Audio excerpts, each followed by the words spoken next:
to let everyone know we are Well, recording put the you in your meeting. crate. If you come before us and you say something offensive or do something offensive, you will be removed from the meeting. I will be leaving the meeting probably within the first 45 minutes. Commissioner McCarty will be taking over because I am out of the country. So I need to return to my vacation.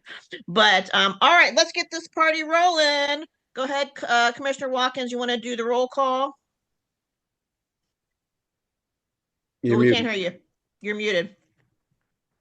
Roll call. Commissioner Nigra, Here. Commissioner Barry, Here. Commissioner Brown, Present. Commissioner Cardro, Present. Commissioner McCarty. Present. All right, so we have, and myself, so we have all commissioners here. Let's get this party started, as Nigra said. Fantastic. Go ahead, Stephen, go ahead and flash the agenda.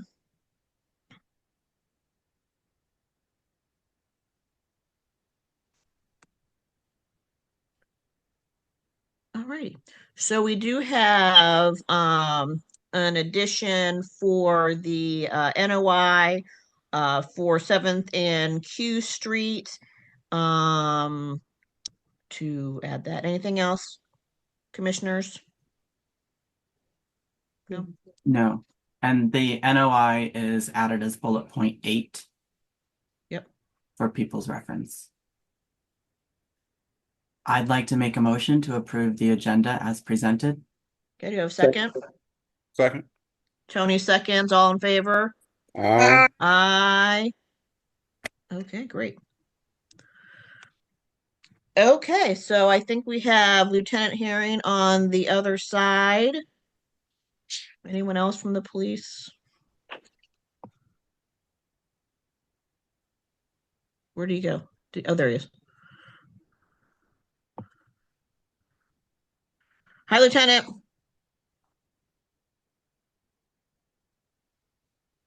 Good evening, all. Lieutenant Herring here at the 3rd District.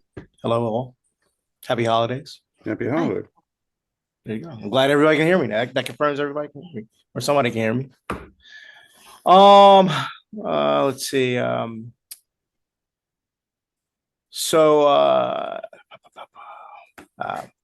Overall crime is going to be down. Previous period, violent crime is down. Previous period was 13. This time is 8. So assault with dangerous weapons also down. Last time 6. This period is going to be 1. Robberies are even at 7, and I think there were a couple of questions about some robberies or attempt robberies, and I'm going to go ahead and start with that then. So the first robbery from this period was back on the 17th, November 17th, at about 12:30 in the morning. Took place at 1221 4th Street, Northwest. First suspect, black male, 16 to 17 years old. Black hoodie. Second individual is a black male, 16 to 17 years old. Dark hoodie, dark pants. The complainant was walking in front of the location. The first suspect brandished a handgun, and then the second suspect went in his pockets and grabbed an iPhone, a wallet, and the wallet contained 2 couple credit cards and a Massachusetts ID. The next event, and that's somebody actually had a question about this one, took place at 901 L's in Lincoln Street, Northwest side. This is the individual who was coming out of the complainant who was coming out of the Metro, was approached by 4 suspects. They demanded property. When the complainants refused, the complainants were threatened with a knife. They then ran into the Courtyard Hotel located at 901 L Street, where they continue to be assaulted by the suspects, to include pepper spray, and they had glassware thrown at them as well. There's no arrest. However, the lookout for this event is going to be First individual is going to be a black male, 18 to 30 years old, a blue hoodie, uh, jeans, and sneakers. And that's going to be the individual with the knife. Second suspect is going to be a black male, 18 to 30, dark jeans with a light jacket. The third suspect is going to be a black female, 18 to 30, dark jeans, and an orange shirt. And the Lieutenant Herring, I've got to stop you because Yeah. I got an email from the commander who said they have the suspects taken in custody. Okay, let me check the Well, here, let me read what he said. let me check the because I didn't think there was any suspects for this one related to the any arrests related to this related to the Well, wait, CCNs. he But let me go goes- back. Let me go back and look at the CCNs. Well, look at the email. You're on the email at 5:20. Okay. He goes, just wanted to update you this morning. This morning, one suspect was taken into custody in reference to this case because it was kind of wacky. You know, they're running around and up in the hotel. Yes, Two I other see the arrest. suspects have been identified, and we anticipate we will have them in custody shortly. Let me see the individual. It's going to be adult female. Let me see where she lives. She lives on the northeast side. Yes, that's this individual was my apologies. I was looking at information I looked at this morning before I left. My apologies. The individual was taken into custody this morning at about 8:40, just before 8:40 this morning. And my apologies for that, not having that information updated. However, the other three suspects at this time do remain outstanding. So once again, the fourth suspect lookout was going to be a black female, 18 to 30 years old. Next robbery. Actually, this is a going to be classified as a carjacking. Took place at on the 23rd, November 23rd, at about 12:39 p.m. from the 515 and is in Nancy Street Northwest. Suspect there is going to be a black male. Excuse me, one of the suspects is going to be a black male, 20 to 25 years old, black ski mask, black hoodie. Second suspect is going to be a black male, 20 to 25 years old. They produced a metal object. The complainant could not be certain what the metal object was. Told him to get off his motorcycle. The suspects then stole the motorcycle, and they were last seen headed towards 7th Street from 515 and is in Nancy. Look out for vehicles. Going to be a Zilong motorcycle with, and they get clarification here. They did not specify the state in the report or the jurisdiction in the report. W90659. Then the fourth robbery was going to be took place on November 28th at about 11:26 p.m. That's going to be a 7-Eleven. And by the way, this is a 7-Eleven at 1622 7th Street was robbed within a couple of days of each other. In the first event, individual, there's no usable lookout for the two suspects. One of the individuals played lookout at the door. The other individual brandished a handgun and obtained $120 cash. The individuals were last seen westbound on Rhode Island Avenue. And then the second one from the 30th individual, it was going to be a solo suspect. He's going to be described as a black male, gray coat, dark pants, ski mask, with a blue backpack. By the way, the backpack, I think this individual was saying he had the backpack positioned to the front of his body. He also brandished a handgun and obtained about $150 US currency, and he was also last seen heading west on Rhode Island Avenue, 700 block.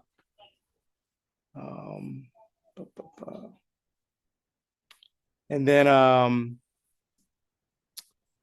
400 New York Avenue on the 20. Sorry, read that one. My apologies. I'm sorry, on the 1st, December 1st at about 6:18 p.m., 1209 7th Street. Individual juvenile was in a laundry room at the sounds like an apartment building when he was robbed of his moose knuckle brand coat and beanie. The suspects were armed with handguns. First suspect is going to be described as a black male, about 5'9" to 5'10", 140, 160 pounds, about 15 to 16 years of age, black and gray Jordans, black jacket, black pants, black ski mask. And the second suspect is going to be a black male, 15 to 16 years of age, 5'9", 5'10", black jacket, black ski mask, black pants, black and gray Jordans. That is about it for robberies for the last month or so. Okay, so Lieutenant, you missed two in my area. Okay, So go ahead. the 28th and then the 17th. I sent you an email this afternoon. I apologize. The for 28th, 400 New York Avenue. Yeah, that's where they're running I'd hit that around, one. and then Thought they're I'd running hit that down one. the Yeah. alley. Oh, Any okay. updates? There are no. Let me confirm that there's been no updates in the last few hours or so. But go ahead. Okay, and then the other one was the 17th, where it was also the 1200 block of 4th Street, and then the victim ends up on Q Street. Okay. So there's no arrest in the one from 400 block of New York Northwest. The complainant was approached by suspects who demanded property at gunpoint. He was robbed of an iPhone, which is, by the way, recovered about a block away at 4th and M. The iPhone was recovered. His AirPods, his Tommy Hilfiger wallet containing credit cards, and his ID are still outstanding. There's no arrest related to that. And then the other one you said, remind me. This was the 17th, and this is where it was again the 1200 block of 4th Street, and then the victim I'm sorry. ended up on Q Street. He wandered out looking for help. That might be the one I read off first. No. It was all that was from the 17th. Yes. There was two on the 17th. One was in McCarty's area, one's in mine, but that's okay. Let's keep it rolling. Okay. And then I want to say it's okay. I'll double back with you when I get back. So the only thing is that we are terribly concerned about the people who are messing around with the breaker boxes in my area.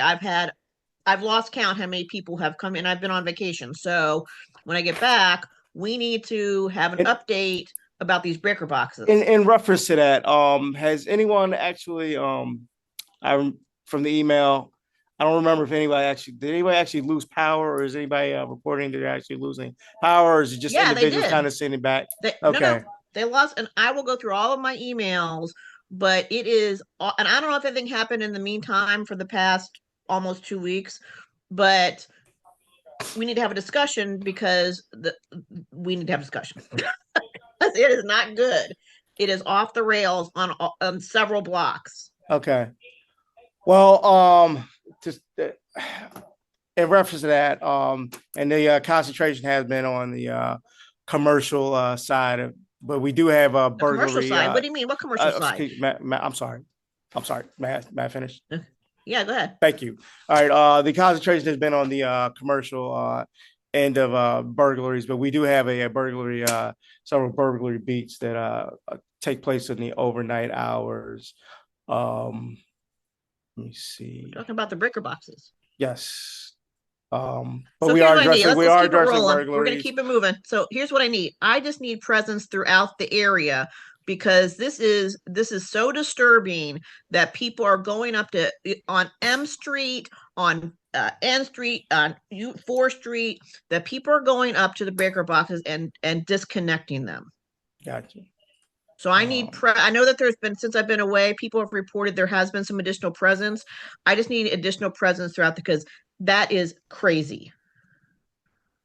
I concur. Yes, that is that would be a serve by that as well if somebody for whatever reason was tampering with my breaker box. I concur. I would be disturbed by that as well. Okay, I'll do a follow-up when I get back. Okay, let's begin. Commissioner Watkins, you have your Brilliant. hand up. Yes, I'm concerned about the 7-Eleven. You said there were 2 robberies at the 7-Eleven. And in fact, I was typing a question into the chat when you started talking about it. What are y'all doing in terms of helping or providing assistance to that establishment? Because I've been in there, I go in there often, and there are people just hanging around in there. Folks, I don't know, they're hiding there. They're being disruptive. And I know that they have that one lone security officer in there. But I have never seen, I can't say never, but very seldom, very, very seldom have I seen any police presence in that area, even on the corner of 7th Road on Avenue. Once in a while, it might be a police truck in the parking lot. But we lost that 7-Eleven once before, and that's a great convenience store for us. Okay. And I really don't want to see that happen again. Okay. So if y'all have a plan, if you have anything in mind, what's going on in terms of The 7-Eleven? the plan just has been over time since I've been here in the third district has just been kind of pay special attention. Once again, the 7-Eleven, we do try to counsel. They have I think that particular location sometimes or in the past has been closed for certain hours on the overnights, maybe for a couple hours on the overnights. But obviously that's not convenient for people who are trying to use it on the overnights. My opinion. Well, we do encourage or we do instruct the officers to go past, do business checks and things of that nature. But I mean, we can't be there 24/7. That is Right. unfortunate. I know back in my time early on in the department, they were kind of 7-Elevens were kind of considered substations. Officers would kind of go there and Yeah. do their reports. Reports are kind of done on computers and cars now. So we really can't, or we really don't do that as much anymore. But I mean, we do encourage the officers, and this is not just that 7-Eleven. There are other 7-Elevens throughout the third district to do special attention checks. Kind of, if you're going to do the reports, maybe kind of do it close to the 7-Eleven, and constantly go in there and do the business checks. As a matter of fact, the last one, I was working that night. The officers had just been there. They say that they had just been there probably within last 15 or 20 minutes before the robbery took place. So officers are making stops there. They are doing their due diligence, but once in the end, they can't be everywhere or at particular locations 24/7. I understand that. I just wish y'all would have some additional presence there because I'm talking about 5, 6, 7 o'clock in the evening. I'm not even talking about late at night, but during that time, it's just a mess. I mean, it's really, and I go there often. I do. I go there very often. Okay. Thank you. Yep, no worries. Commissioner McCarty. Hi, Lieutenant Herring. I have Good evening. questions. Good evening. At last month's meeting, we discussed additional foot patrol on the 900 block of N as in Nancy Street Northwest and the 1200 block of 10th Street Northwest. There was a sharp increase in package theft. Lieutenant Stevens, who was with us last month, sent me an email follow-up and said that they were planning to deploy additional foot patrol to the area, and I just simply want to confirm with you that that additional foot patrol has been deployed. Well, Sergeant Stevens, I think you may have been on a meeting last week or last month. You say Sergeant or Lieutenant Stevens? Oh, Sergeant. Sorry, excuse me. Oh, no worries. Yeah, I didn't wasn't aware we had a Lieutenant Stevens. I'll have to talk to her about what she may have advised going on, but I'm not aware of foot patrols in that area. I know that in the Yes, I'm sorry, I'm not aware of any additional foot patrols that may be added to that area, Okay. or bicycle patrols or anything of that nature. I do apologize for that. Okay, thank you. I know you weren't here, but it is a bit concerning that she reached out via email and promised that. Okay, and I'll follow up with her, and she may have uh, meant something for the evening tour. By the way, I'm on midnights now. She may have meant something for the evening tour about the evening officers going out there to assist with foot beats, but I'll follow up with her.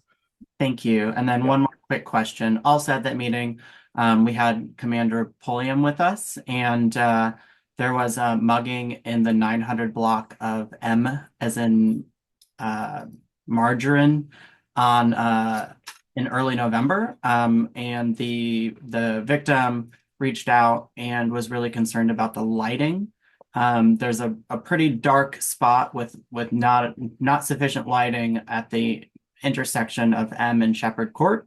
And Commander Pulliam stated that he was going to go out there and do a site visit to ascertain what lighting needs may need to be addressed. I'm curious if you have any information to share with me on that issue.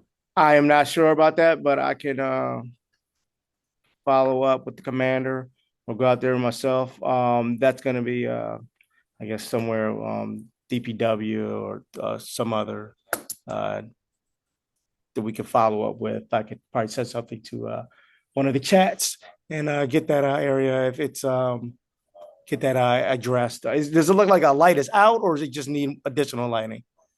It looks like it needs an additional light post. Okay. All right, I'll follow up with that and see where we are with that. Thank you. Could you follow up with me as well via email? Absolutely, we'll do. Thank you. Appreciate you. Okay, any other commissioner have questions for Lieutenant Harry? Tony, Alex, no. All right, let's open up to the public. Raise your virtual hand or press star 9 if you have a question for the lieutenant. Anyone? I don't think so. Okay, Lieutenant. Thank you. Thank you. I'll talk to you when I get back. Be well. Enjoy your leave or vacation. I know you miss my phone calls at midnight. See you later. Bye. Thank you for your time. Bye. All right. Let's see. Now we have our, oh wait, we have our, so Brian is on the call from Pinto's office. Hi, Brian.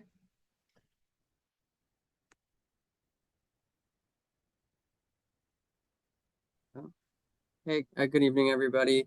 I want to start by thanking Commissioners Brown and Watkins for your service to ANC 2G and to DC. I'm going to miss you both, but I know you'll both stay involved, so I'll see you around. As a reminder to our returning and new commissioners, your swearing in is going to take place on Thursday, January 2nd at the Convention Center, so right here in 2G. You should be receiving information from the Office of ANCs. If you cannot make it in person, Councilmember Pinto is planning to conduct a virtual swearing in on January 6th, which is a Monday, January 6th, around 6 p.m.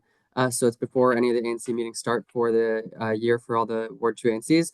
We strongly encourage you to attend in person on the 2nd, but if you're going to be out of town or need to join on the 6th, please let us know. The photo here on the first slide is from the opening of the Aston in West End, which is a first of its kind non-congregate bridge housing site that's now open and will eventually have up to 100 residents. The goal of this bridge housing is to have 24/7 case management, all meals provided in-house, and private indoor and outdoor communal spaces so that the residents can build community with each other. This space also allows adults of opposite genders to be in the same room. So a couple or an adult child living with a parent of a different gender can now be in the same room, which has been a barrier for many people who have been chronically unhoused. There was robust input in the process and a community advisory team that included ANC 2A and the community associations, and that was really instrumental in ensuring that this opened. We thank the Mayor's Office and the Department of Human Services for their work on this, and we know there's a lot of work left to do to get folks needed care and into shelter and housing, especially around Shaw, downtown, and Foggy Bottom. So we're hopeful that the Aston will be successful and can be replicated in the near future. The council is continuing to debate and move forward many bills ahead of this legislative session's end, which is this coming Tuesday, December 17th. Last week, the Committee on the Judiciary and Public Safety held their second oversight hearing this fall on the Office of Neighborhood Safety and Engagement, where they also questioned Quelly Sneed, who is being considered as permanent director of that agency this Tuesday. The committee also held their third oversight hearing of the fall this last week on the Office of Unified Communications. OUC announced that since they put a tech improvement plan into place, there have been 0 tech incidents or outages this fall, which is down from 18 last year. There are now only 6 call taker vacancies, which is down from 36 in June, and 91% of calls are being answered in 15 seconds or less, which is up from 62% of calls this summer. So Councilmember Pinto is going to remain focused on improving OUC and this progress, but there's definitely some good news finally to ensure that we have a fast and accurate 911 call center. At last week's legislative meeting, the council voted to move forward the Fraudulent Vehicle Tag Enforcement Act, which establishes a clear and easily enforceable standard for the display of vehicle tags where none previously exists and brings the district into conformance with laws in Maryland and Virginia. It clarifies the prohibition on plate covers and other obstructions and changes the existing standard that determines if a vehicle is boot or tow eligible by setting a vehicle infraction point system that you can see there on the screen for parking violations instead of the current standard of 2 unpaid tickets. It also defines a new category of safety sensitive parking violations. So that's at the top of the second table there, table 4, that receive double the points of a typical parking infraction for things like blocking a fire hydrant, parking in a handicap parking space illegally, or blocking a driveway or obstructing a sidewalk. They also moved forward a bill to give the Department of For-Hire Vehicles full oversight and enforcement power over food and parcel delivery services, including enforcement of traffic laws, which I know is a major issue around Shaw and Mount Vernon Square. Councilmember Pinto's bill to ban child marriage for anyone under 18 in DC also moved forward, as did various permanent amplified noise bills that we have discussed in the recent past. Yesterday, there was a hearing on the Secure Apartments for Everyone Regulation Act, the SAFE Act.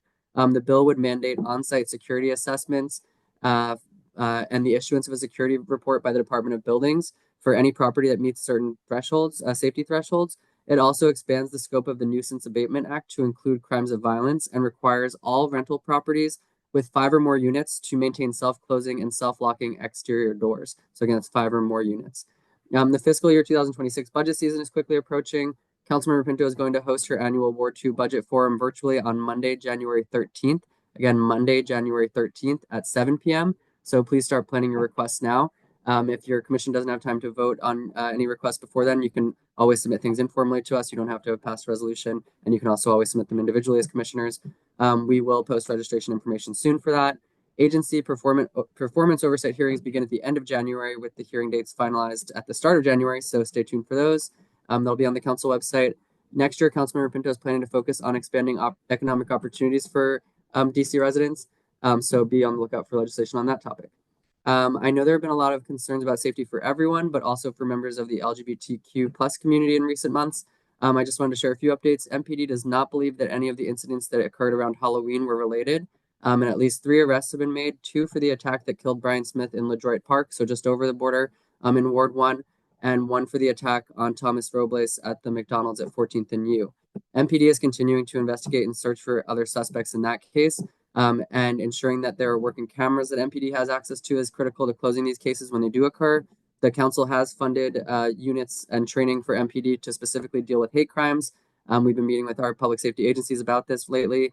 Councilmember Pinto also convened a meeting. There's a photo there of most of the government stakeholders involved in the planning of World Pride, because we know that ensuring the event is safe and secure is everyone's top priority. And we worked with MPD and DC Homeland Security, talked about how they're going to work with federal partners, no matter who's in the White House, to make sure that the event is safe. A few more things. Leaf collection should be finishing the first of 2 rounds in Section 2D next week. Once Section 2D is complete, they'll come back to our area. So the second pass goes from east to west, starting at New Jersey Avenue. If your collection is missed on the second pass, please do submit a 311 request for missed leaf collection. If you see a lot of leaf bags lingering, also please submit a yard waste collection request and follow the instructions there. I know bagged yard waste is always confusing, but when in doubt, submit a 311 request. If you notice a clogged drain, please call DC Water's command center. I'll post that in the chat and you can see it there. The arrival of cold weather means we're seeing a lot of water main breaks around the ward, like many a day now. So please, if you see suspicious water on a day when it's not raining, just report it to DC Water because it's probably a water main break. I think that's all for me, and I'll post everything in the chat. Great. Thank you. We appreciate you. Anyone have any questions for Brian? No. Okay. Oh, I'm sorry, I'll Steve. just Go ask ahead. you a quick question, Brian. I'm very happy to hear about the new legislation about motor vehicles and increasing enforcement and points. I know kind of on the other side of that, there have been issues with DPW in terms of the actual amount of tow trucks and resources they have to do the towing and the booting and the ticketing. So I'm curious if Councilmember Pinto is also partnering with Councilmember Nadeau and the Committee on Public Works to make sure that this legislation is fully funded. Yeah, for sure. That's always a critical component of any legislation. But with DPW, for sure, their staffing levels have not been high enough, just like many of our other agencies in this field of enforcement. They have added more trucks recently, and they are adding more of those license plate readers where the parking enforcement officers don't even have to get out of their cars, which is amazing. It makes it safer for them, and it's a lot faster. I know they're still adding that to more cars, but definitely, yeah, we'll continue to work with their office on ensuring that there's funding for staffing and trucks and all the supplies they need. I think also like impound lots, they don't have enough of those. I saw the city administrator tweet about that. So yeah, always something. Thank you. That's good to hear. So I would like to ditto Commissioner McCarty on that because, you know, we have a couple violators in 2G04, and it was a famous fail where, about trying to get this truck and now there's another one. When I get back, I have to deal with it, but it did not work. And the city administrator was on the emails, and it just was like, I don't know what happened, but I feel bad because the guy could have been caught and then he wasn't caught. And now apparently there's a new license plate. So it just kind of goes in circles. But that said, I keep plugging away, but it didn't work because they didn't come twice, as a matter of fact. So anything you guys can do to, I mean, I don't know what you guys can do, but Yeah. was a No, bummer. and always feel free to text me those since that's usually more urgent. It's like catching somebody in an act. So I'm close with the head of parking enforcement now, having done this for 4 years, so I can try to help. I had the city administrator involved. I know, but who knows? Yeah, that should have worked. Okay, anyone from the public has any? Oh, I'm sorry, Commissioner Berry, go ahead. Hi, Brian. Happy holidays. Um, so I like that you're trying to enforce like with the parking and everything like that, but I am very much so aware that when anything like this happens, a lot of times residents will be targeted more so than anyone. It's usually not the person who's not supposed to be parked there, and parking and driving costs are an added burden to people who have to drive or who need to drive in the city. So I just want, this is your over parking enforcement, to make sure that, like the bill is put in place to target people for, not really residents, but I mean, I'm not saying if residents have violated the law, don't do that, but I don't want it to be something where they're being, you know, like I don't want it to be predatory because Yeah. it's been like that before in the past. It's felt like that before. And so it's very important that there is a balance and there's some common sense placed there, and it's not a fundraiser on the residents of DC, because a lot of times we see that. And that's a concern for people who do drive, like myself and other residents in DC, because and this is probably going to happen in more wards than just Ward 2. So especially when you think about the other wards like 7 and 8, where they don't have the access to as many trains and buses and stuff like this. The metro stations and bus stations are further spread out. So people have to have vehicles, or older residents, or whatever the case is. So I really want you to consider that, like as you're, representing Ward 2, when you're in those meetings, think about the people who have been targeted, because like drivers have been targeted for tickets. Like I've spoken to people and they have $1,200 in tickets, and that becomes a new bill for them. And it's like, it's 26 into 25. That's not why that was set there. That's not why that speed camera was put there. That speed camera was to catch the person doing 50 miles per hour. But that person doesn't live in DC, and they don't have to, deal with the burden of paying that. So I want you to consider that when you are writing these policies and not put gaps in the law so that the people who is not targeting can escape it. Do you understand? Totally. Yeah, I totally understand. That? I Yeah. think that our hope is that, like with the safety sensitive parking issues, that they'll go after people that are really doing egregious violations like the fire Yeah. hydrants or the handicap spots.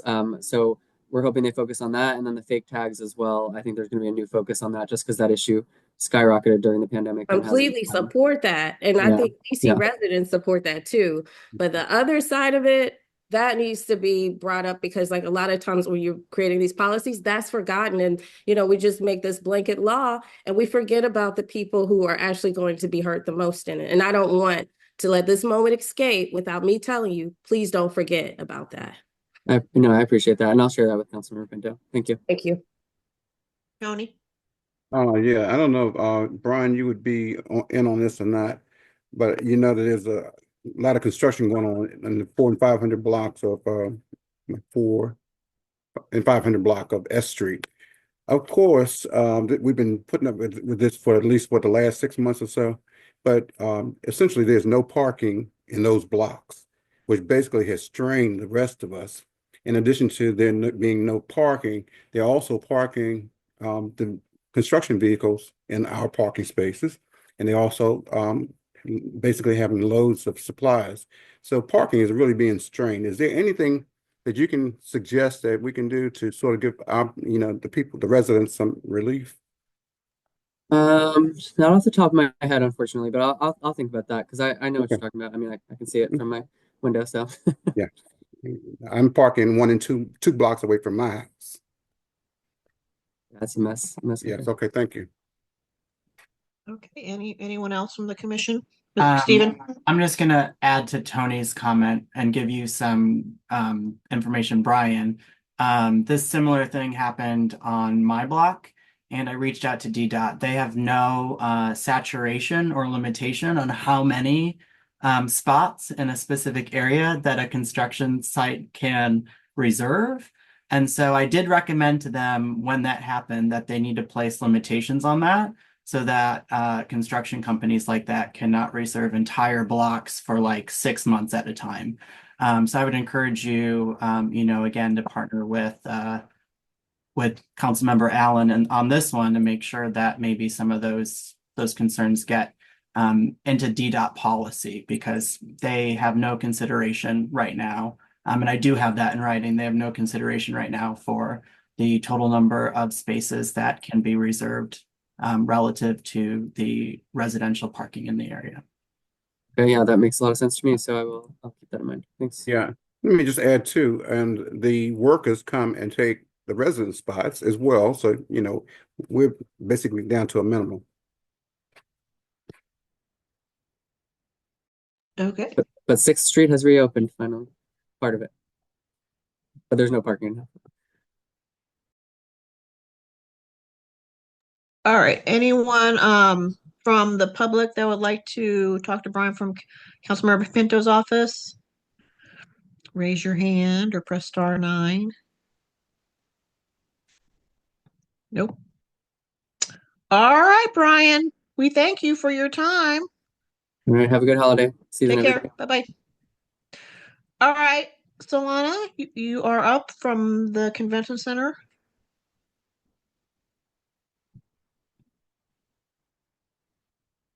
Hi there. Hi, can you hear me? Yep. Awesome. Well, good evening, everyone. As Brian said, I too would like to say thank you so much to Commissioner Brown and Commissioner Watkins. It's been a pleasure working with you, and I know it's not a goodbye, it's a see you later, and look forward to continuing to keep in touch. As I said, my name is Solana. I'm a Senior Manager of Community Engagement for the Walter E. Washington Convention Center. Please feel free to reach out if you have any questions. I'll put my contact information in the chat. As a reminder, to learn more about Events DC, visit our website at www.eventsdc.com and follow us on our social media platforms. And if you have not already done so, please sign up for our electronic mailing list. I'll put this information in the chat as well. Regarding the December event calendar, we only have one more event at the convention center. The event I would like to highlight this month is happening right now. The American Geophysical Union annual meeting started on Monday and will be done on Friday. And they have an estimated attendance of 24,000. Thank you to all of the volunteers who were with us for the 25th annual Safeway Feast of Sharing. Your efforts enabled us to serve a full Thanksgiving meal as well as provide coats and hats and gloves for attendees to take home. Finally, the 125th Army-Navy Game Week has arrived. Tomorrow from 1 to 8 at Yards Park, Events DC will be hosting the official block party for this. So come out for a day of fun and festivities. You can RSVP for free at Eventbrite. I'll share the link in the chat. And that's it for this month. Thank you for letting me join this call. And please let me know if you have any questions. We thank you. Commissioner McCarty? Hi, Solana. Thank you for being here. I just wanted to ask a quick question, similar to what I asked MPD earlier about the incident on November 17th, where someone was assaulted leaving the Mount Vernon Convention Center metro station. I use that station frequently, as do so many of my constituents. And curious if and how you all are partnering with MPD and WMATA Metro Police to make the area more secure. I know you all do have security guards. I see them right in that doorway. So curious if you've chosen to heighten security, add more security, or what that kind of response looks like, because, you know, convention center goers are using that station. Right. Yep. So thank you for that question. And as we have always done in the past and will continue to do so, we are a good citizen. So anything we can do to support MPD and, as you mentioned, Metro Transit, we're more than happy to do so. And like I said, we'll continue to work very closely with them. Thank you. All right. Any other commissioners have questions for Solana? Nope. All right. Anyone from the public? We do have a hand. Kenneth? Hi, Kenneth. You have a question for Events DC? Can you hear me? Yep. No, okay. I own a property on 7th Q between 7th and 8th. I'm not sure what this is about. They want to do, and so forgive me, just in 30 seconds. What do they want to do with parking? They want to cut out the parking? What's the issue? I Sorry am to be not. so Yeah, obtuse. no. As far as parking, as we do know, parking is very limited. However, that is a DDOT question. We are the Sports and Convention Authority. So, I mean, I thought this was about, I'm completely mistaken, apparently. I thought this was about some effort to limit parking in the area. Is that not what this is about? So, Kenneth, we have two DDOT issues later in the agenda. Is that maybe what you're thinking about? Yeah. Oh, okay. Well, because I came in late, I figured I wasn't even Oh, going to. Okay, no, I'm hang good. tight, Kenneth. We got you. It'll be at the end towards the end. All right. I don't know if I'll be able to stay on. Okay, thank you. Sorry to You're be welcome. intrusive No here. worries. No worries. Okay. Anyone else have any questions for Events DC, the convention center? This is just for events. Okay, Amelia. Hello, I'm brand new. I have moved not even a month ago, so I am not aware about the safety issue that you just mentioned. Could you educate me a little bit, since I have not lived in the city for 30 something year in the city, any city, and I come from Italy, so I don't have reference, any information, anything for a very green new citizen in DC. Well, welcome to the city. Welcome to the neighborhood, Amelia. We're happy you're here.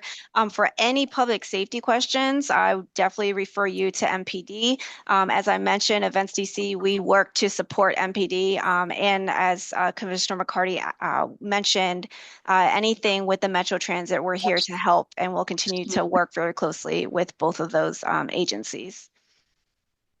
Okay, thank you. It's just which kind of was it a violent event that happened on the 11th or whatever of November that they mentioned about that. So, hey, Amelia, I Yes. had actually a whole write-up from the police. If you're talking about the one that was the Metro, and then they went over to 9th Street, and then they went in the hotel. It's kind of crazy. Is that what the one you're talking about, right? Well, honestly, because I just arrived with, I'm in front of the hotel because I am a La Perla resident. Yep. And so any things that could be, any information that could be helpful so that I don't do anything particularly stupid would be very helpful. So, Amelia, tell you what, if you have it, take down my email, and I'll send you that write-up I have from the police. But I recommend that you zoom into our calls. The police always speak first, and then you can ask them questions, or certainly I always recommend following them on social media if you're on social media. But here's my email. I will send you information about that incident. So I am 2G06 Okay. at ANC.dc.gov.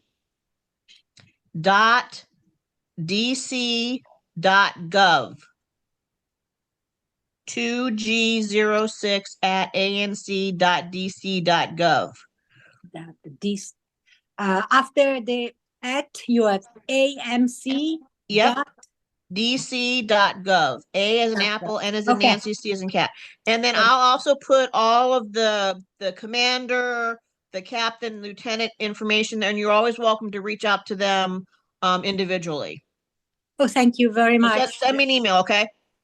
Sure. I apologize for asking this common question.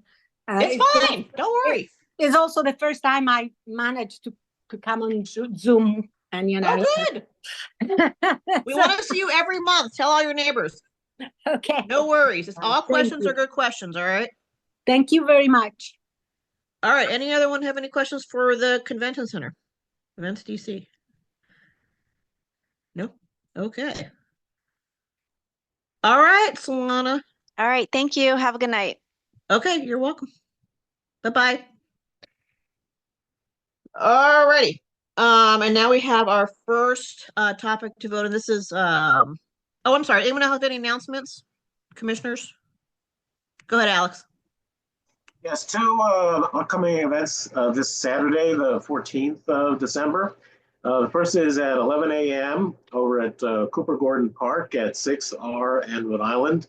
The DC Commission on the Arts and Humanities will be officially unveiling the sculpture that was installed as part of the reestablishment of the park following the construction of the northeast boundary tunnel.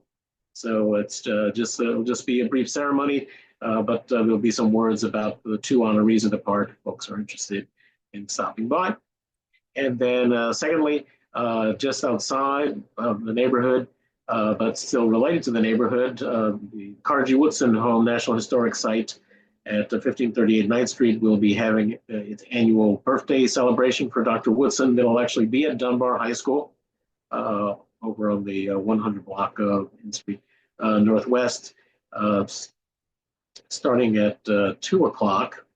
Was it 3 o'clock? Let me double check for a minute. What date is that, Alex? What date is that again? It's also on the 14th. Okay. All these events are coming up on Saturday the 14th. I'm just pulling it up myself here to make sure I give the right information.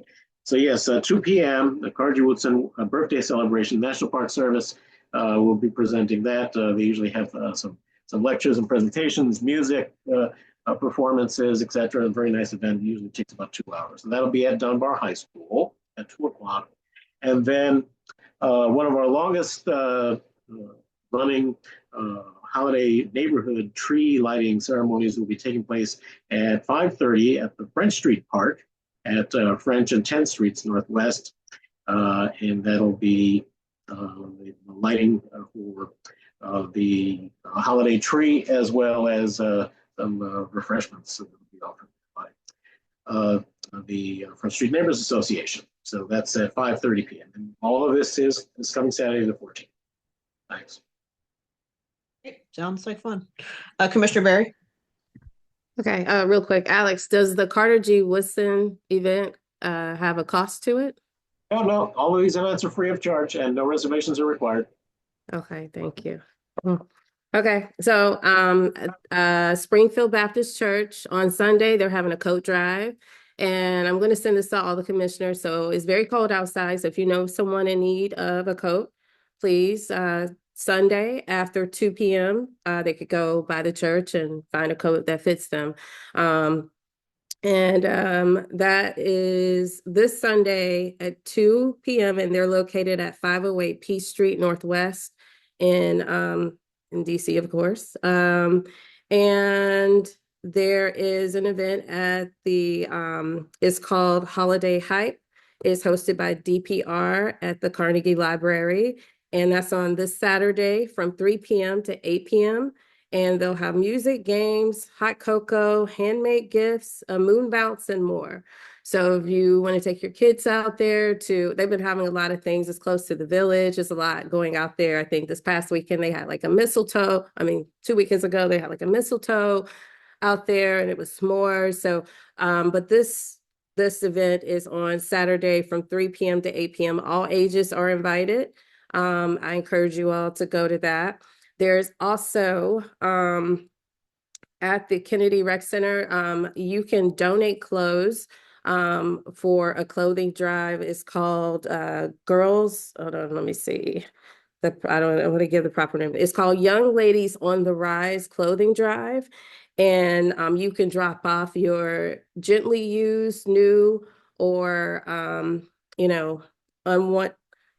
but clean unwanted clothes at the Kennedy Rec Center during their hours to donate it to this clothing drive. And there's also, there's a lot of events going on around the city. But those are the events in this area right outside the city. This is something fun that people might enjoy. There's a beginning hand dance program that's starting, and that's on Saturday as well. And that's from 12 p.m. to 5 p.m. And that's at Emory Heights Community Center, further up Georgia Avenue, 5701 Georgia Avenue Northwest. So there are a lot of things that you could do to celebrate and be festive, happening right in our neighborhood and just right outside of our neighborhood. So I encourage you all to participate in those things, as well as to mention that now at the Kennedy Rec Center, they have pickleball. And that's something that a lot of people had a hand in making happen, but they offer pickleball. And if you're not familiar with pickleball, they will instruct you how to do it. So it took some work to get that there. So make sure that you go and participate so that they keep it there. Okay. Great. We love the pickleball. Thank you. All right. Yeah. Okay. Anyone from the community have any announcements that you'd like to announce? Oh, go ahead, Alex. Yeah, I missed one event on Saturday, yet another one directly across from the Carnegie Library. The section of 8th Street that's closed between I Street and K Street has now been branded as Anthem Row, and they're having something called Mistletoe Mingle. Apparently, they have a giant ball of mistletoe, but from 12 to 8 p.m. on Saturday, we'll have live music, food and booze. It says craft workshops, s'mores, romance, and more. So, another event that you can consider for a busy Saturday in Shawnee. And it is wonderful. Please go. They have like fire pits where you can do s'mores and live music. I took my kids out there. We had a wonderful time. So I encourage everyone to go. And you get to kiss under a giant mistletoe. Okay. Howard has his hand up. Go ahead, Howard. I'm not sure who's on the call, but late notice tonight. Capital Stonewall is having their holiday party at the Little Gay Pub at 8 p.m. So if you are interested and available to come out and celebrate the holidays after these busy couple of months, we would love to have you and join us for our holiday party at the Little Gay Pub. Okay. Thank you very much. Okay. Anyone else? Nope. All righty. So we're going to move on to our first topic here, which is the um, S Street. They are coming before 1000 S Street. They are coming for HPRB, and they are looking for support for for raising the property. And this is in Tony's area. And I think, let's see who's on here. Is the owner on here? Hi, Tanika. Hi, how are you? Good. Good. Okay. This is a property that has been sort of blighted for 2, 3, 4 years, and maybe even longer. It's right at the corner of 10th and S Street. Over the last couple of years, it's been inhabited by the homeless. The house is infested with rodents, the whole 9 yards. It's falling apart, the whole 9 yards. So it's been a topic of discussion for a long time. They have now requested that the house be raised. And with regard to the raising portion, I'm going to ask Alex, because it's in a historic district, if he can give us some parameters. And Well, wait a minute. Let's talk about what happened at our meeting first, Tony. And okay, is the owner on here, Tanika? He should be Demetrios Can we bring Phillips. him over? He can raise his hand or press *9. hey Tanika, Hi, how you doing, Mr. Brown? good. Hi.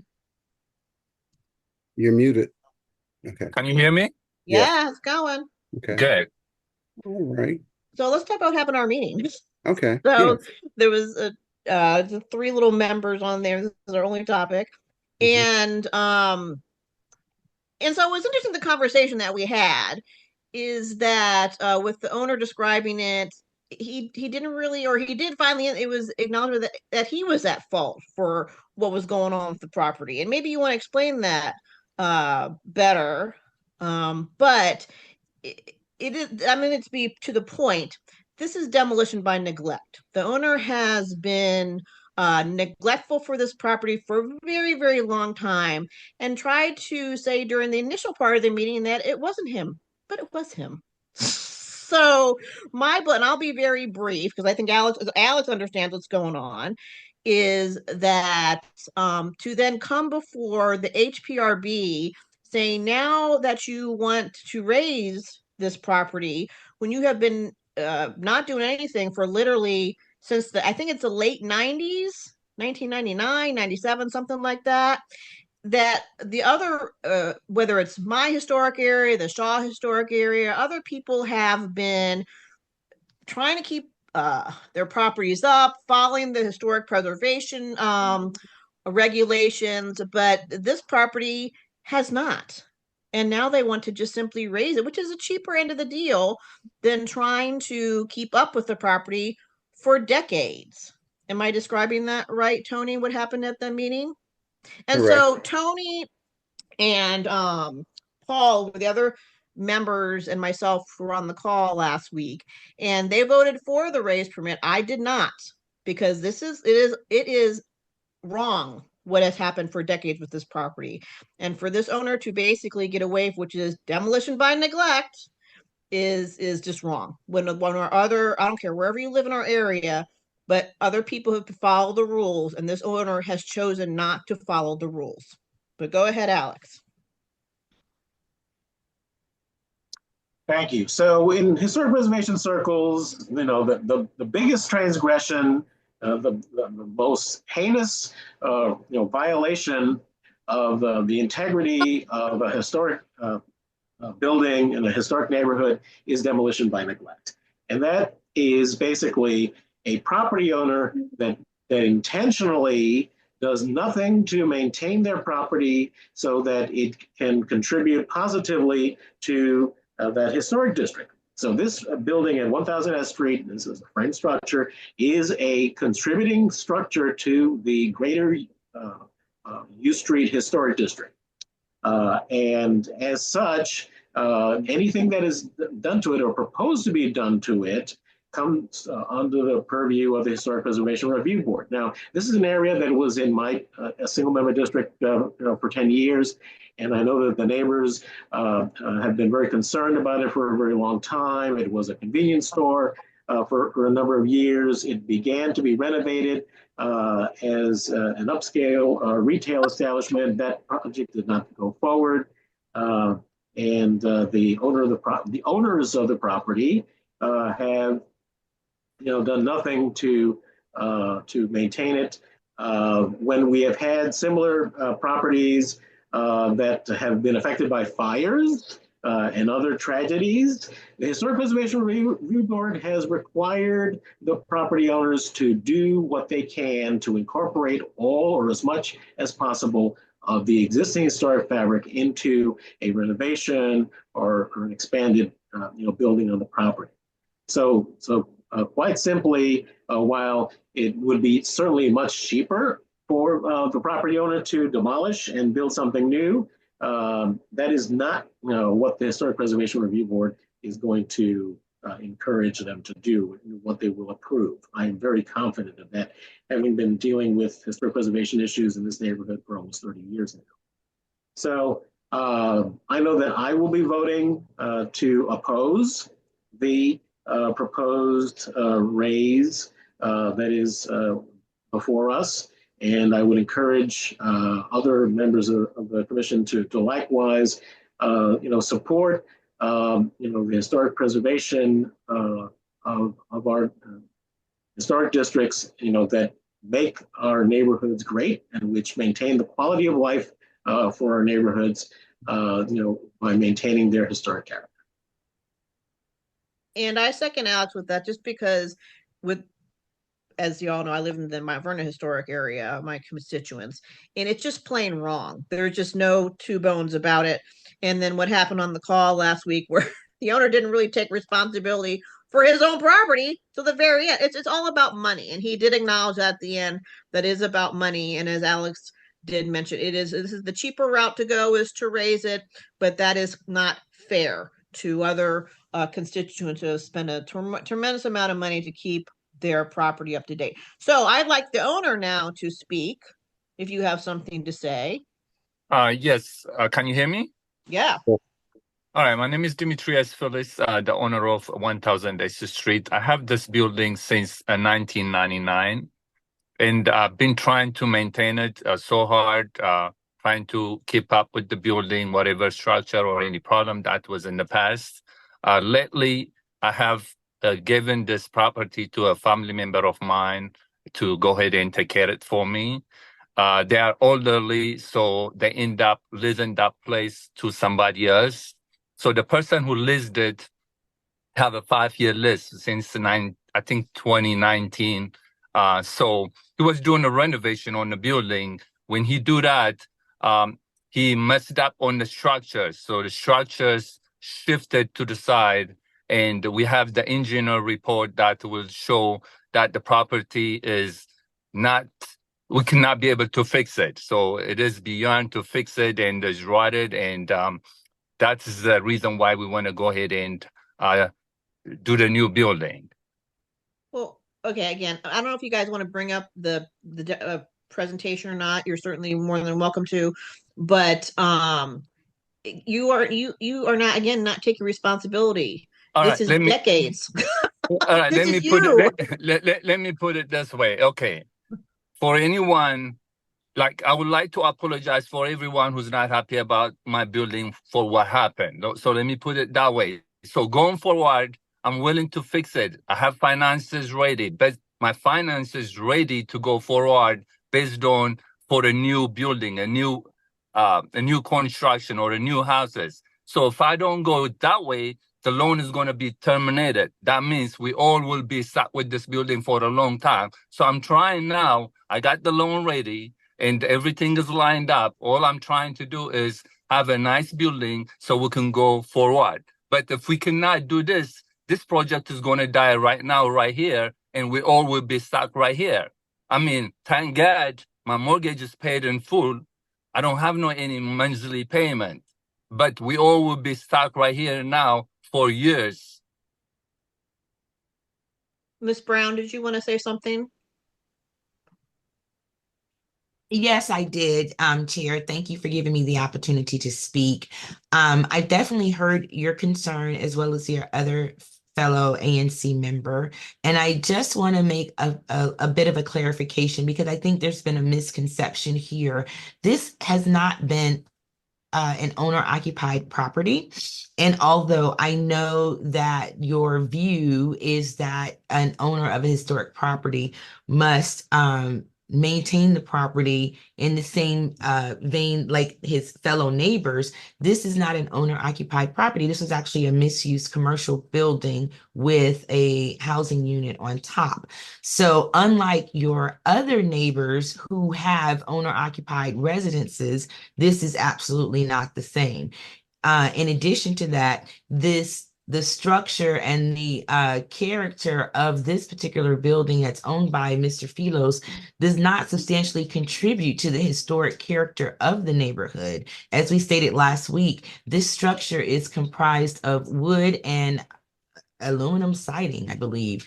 And so this is very much different and not like the neighborhood structures, the other structures that are comprised of brick or red brick or other distinctive characteristics for that historic district. I do contend, or we contend, that this structure does not substantially contribute to the historic nature.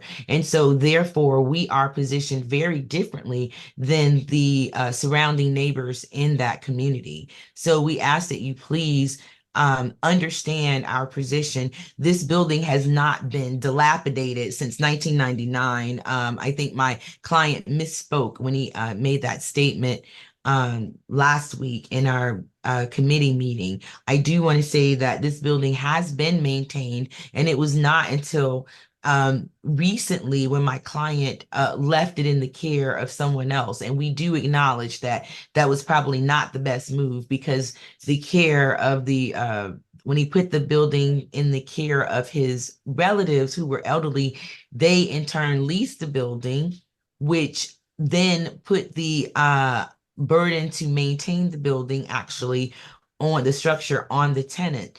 Well, the tenant, although was well intended, they tried to make some improvements on the inside of the building, which resulted in structural damage. And as a result of that, it ultimately resulted in litigation, which went on for several years. And so during that time, that is when the building faced the most neglect and suffered the damage that we now see today, where it's actually separated from the adjacent building. And admittedly, we do think it is more economical to raise the structure and start from scratch so that it gives the owner, Mr. Philos, an opportunity to build something that is quite consistent and contributing to the historic nature of the district. So we do ask that you reconsider your position for those of you who think that this type of this repair has resulted in the neglect of the owner. We can assure you it was not neglected the total period of time that Mr. Philos has owned the property. He did maintain the property for several years. It's just that we want you to please consider his leaving the country and leaving it in the hands of his relatives, the lease to a tenant, the repairs that were done incorrectly that resulted in structural damages, and of course the litigation that ensued and the time period of that litigation resulted in the huge decline of the property. We ask that you take those as mitigating factors in your review of this situation and support our application for a raise permit with the Historic Preservation Office. Okay, well, the bottom line, he's the owner of the owner of the owner. There's the 3 points. But I don't know if you want to flash so the other commissioners can see what we're talking about. Who, Ms. Felder, you have the presentation? I do. Just to be fair, so they know what the commissioner know what we're talking, the audience is what we're talking. I mean, I get it, all that those bullet points, Ms. Brown, but in the end, he's the owner and he was supposed to be responsible. Do you want to just be real quick about? I'll go through this This- very briefly. yeah. Okay, so the subject property is 1000 S Street Northwest. We are seeking to raise the existing building due to lack of structural integrity of the building. The building was condemned by the city on September 28, 2022. It's classified as a blighted property. And as you would see, the existing condition or the existing materials of the building really have no contributing historical elements that are common to the adjacent and the neighboring buildings. This is just a site plan of the building showing the footprint of the building, which is approximately 1,200 square feet. These are photos of the existing building. As you can see, the building is vinyl siding, it's wood framing. Most of the other buildings within the neighborhood adjacent across the street are brick buildings. So you can see that the building sticks out as a source thumb on the block because of the materials that it has. You'll see that it's shored up. It has the shoring all the way around to prevent access, to restrict access. And that's mainly because of the structural integrity of the building is severely compromised. Again, these are photos of the existing buildings that are in the neighborhood now. As you can see, most of the buildings are all brick. They have other features like roll-lock courses and soldier courses and things like that that contribute to the historic nature of the neighborhood. Whereas Mr. Phyllis's building is just again siding on the outside, and it doesn't have any of these elements that you see here that are typical of the other buildings in the neighborhood. A structural assessment report was completed by Soil and Structure Consulting, just stating that the existing structure was currently vacant and is boarded to restrict access and is shored up for structural safety. There are several areas where there are rotting sill plates, ledger boards, the wall sheathing is completely rotted, and then it's resulted in distress for both gravity and lateral loads. So it's recommended that the building be raised because of these issues, where it's just the structural integrity of the building is such that it is beyond repair. So these were a lot of the photos that were taken to document the damage that's in the building from the structural engineer. As you can notice here, there is the building appears to be kind of falling away or separating from the adjoining building. There's like a 12-inch gap almost between the subject property and the adjoining property there. There are interior photos where you can see that walls are shifting. The framing is shifting itself. There are rotted areas on the sills, the ledger boards, the studs, they're all rotted, which would have to be, of course, repaired or replaced actually, because to repair, you can't repair a rotted piece of wood. You have to actually replace it in order for it to get the structural integrity that it had before. And again, you can see more evidence of how it's pulling away from the exterior walls, and you can see all the damage that is occurring along the exterior walls. Okay. We, of course, the community outreach, we as commissioner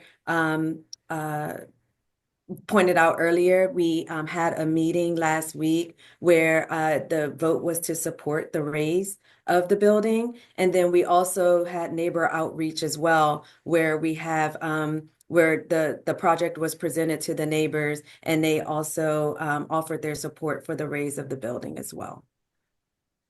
So that was the presentation, Commissioner.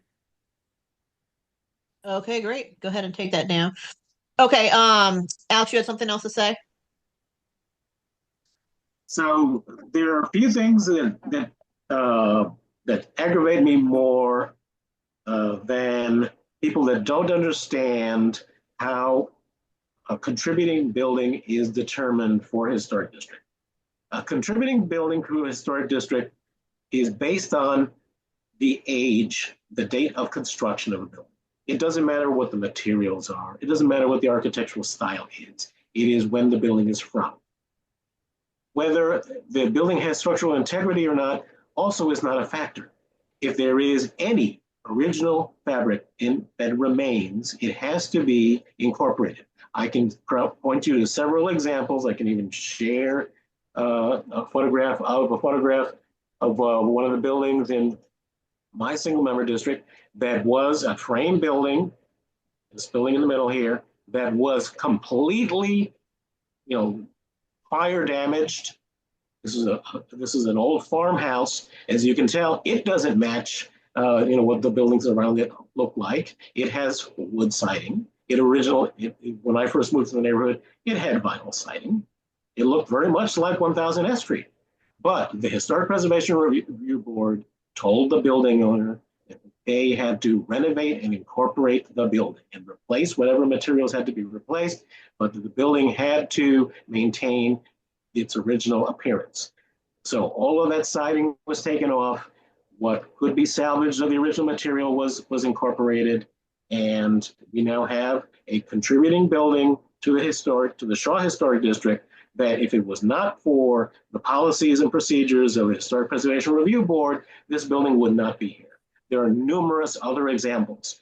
There in 2G04, there is a brick carriage house that had to be completely deconstructed. The bricks had to be set aside and reconstructed again in place using the original design of the building. That is what the Historic Preservation Review Board and the Historic Preservation Standards for Historic Districts in Washington, D.C. require. The arguments as to it doesn't look like the other buildings in the neighborhood, irrelevant. It's only based on the age. The condition of the building, likewise, if there are compromises in terms of structural integrity, then the building can be disassembled and must be reassembled as part of the redevelopment of the property. This property owner cannot afford to do so, then this property owner will have to sell the property. But there is no way that it can be condoned to allow a building that has been allowed to deteriorate to be demolished and fail to continue to contribute to the historic district of which it was a part when the historic district was designated, because a property owner is unable to do what the law requires. Ms. Watkins? I believe Commissioner Barjo answered all the questions that I had. Okay. Tony, this is in your single member district. So at the meeting last week, you voted for the raise, and you indicated you had many constituents that are in support of this. So do you have further comments? No further comments, but I'm trying to support my constituents. This is something that they've been dealing with for years. And I understand the principles of the HPRB, but I'm trying to be supportive of my constituents. And that was the reason I was voting the way I'm voting. Understood. Mm-hmm. I mean, we have a property like this in my area on Ridge Street, a little wooden structure that was not raised, and people are living in it. So it does go on, Yeah. And okay. my thing is, the people that are on our commission, we're going to vote the way we're going to vote. I'm trying to support my constituents. I agree with whatever go for it. Just people can vote how they vote. Thank you. I have a question. Can you hear me? Yeah, go ahead. It is beyond to repair it based on the engineer, what he says. There is no way that we can repair it because it's too dangerous to go and do any kind of work. So what else we can do to go forward? I mean, my finances is ready to go forward based on what we have right now, what we have this project. Otherwise, this project is going to die. So I'm trying to have something good on the neighborhood. So we are going to just however this vote goes, and I'll write a letter to HPRB. It is really HPRB that will have the final. We give a strong suggestion to them, and they will be the ones to basically tell you what to do, though. So, anyone from the audience have any questions about this? Oh, I'm sorry, Ms. Barry. I'm sorry, Commissioner Barry. Go ahead. Okay. So yeah, I was looking at the community outreach that you did, and I was thankful that you did that, and I'm glad that you spoke to that, Tony. However, I have a question about the historical presence of the building. What was the building? What was it used for prior? And I guess the owner spoke to, you know, like having an engineer go in and determine that the building was, you know, not usable. It could not be repaired. And also I want to put out there, like, if people who own buildings, like, you know, and this is not to take away from the historical significance of a historical, you know, portion of a neighborhood, but there's a group, it's a class thing, because not everyone's going to have the money to take apart a house and put it back together.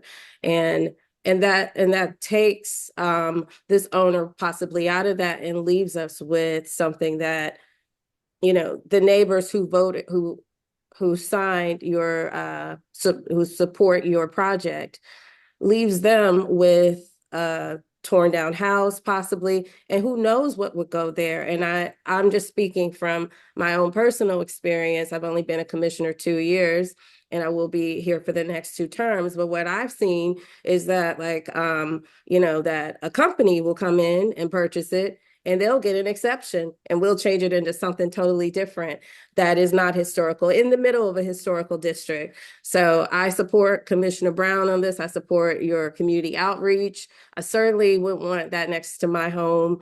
So, you know, just wanted to state that, and to also state the financial burden that puts on people who own properties here in DC, who might have historical homes, who may not be able to take apart their home like that. Does that cost a significant amount of money? I should know. I bought a tax sale house. My house was torn down and rebuilt. I would just like to say that. Thank you so much. I have one more thing to say. The building that what we have right now is built right after the other building is built, because I don't even have a side on the side. There is no wall on the side. I have only one side drywall, which means it will tell you this house was built after all those house was built. So it is not the oldest house. If it is the oldest house, I would have the outside frame, because there is no outside frame on the neighbor side. I just have only inside drywall. That will tell you that building was built after all those building was built.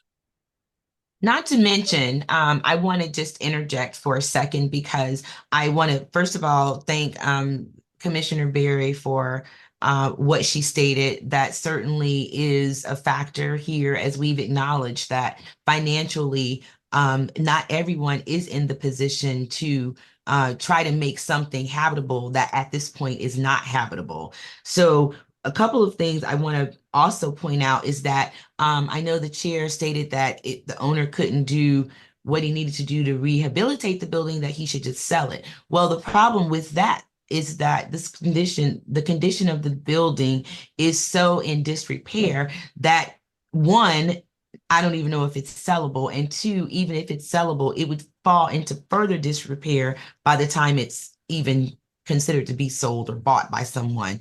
And I don't think it's fair that my client should have to sell his property when he has a remedy, which is to raise it and build something new. In fact, not only new, but build duplex housing, which the city desperately needs. The whole area and across the nation in the US needs more housing. So that would be a plus for the neighborhood. And not to mention, if the concern is maintaining the historic character, we can certainly look at designing the building such that the outside does reflect and look like the building that's there now, but in a more modern and upgraded way. So if that would get your support, we would certainly be happy to look at designing the building so that it looks like a semblance of the old building, if that would help gain your support, or at least, look at it in a way that's favorable to us. We certainly appreciate and understand your position in that when you live in a historic district or you own a property, you have to keep up with the historic nature. And yes, we do understand that. But again, it was not a residential property. It was a commercial property with a residential unit on the second level. So by any stretch. Ms. Brown, we got to keep this moving. I'm just going to make one more point. Alex will make a quick point, and then we'll open to the audience. He has owned this for 25 years. Am I correct? Yeah, I have another question. Okay, Yeah, we're going to keep it moving. Well, you've owned it for 25 years. You have done nothing for 25 years, right? That is demolition by neglect. Go ahead, Alex, and then we're moving to the audience. Very quick. Mr. Felix, question for you. Are you aware that your relative, while she was managing the property, applied for and received a grant from the District of Columbia government to make improvements to the building?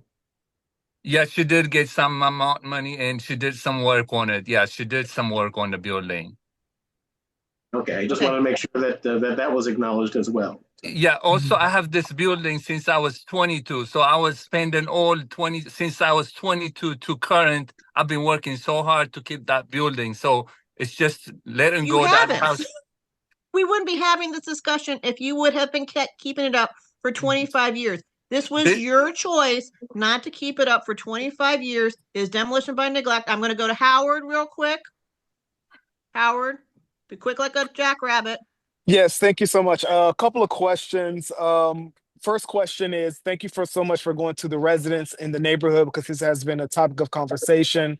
The first question I have is, there are systemic issues, i.e. rat infestation. If the building is passed, if the vote is passed tonight to raise the building, what plan will be in place to cure those issues of rats? Not just one time, but what will be done on a occurring basis to cure the issue?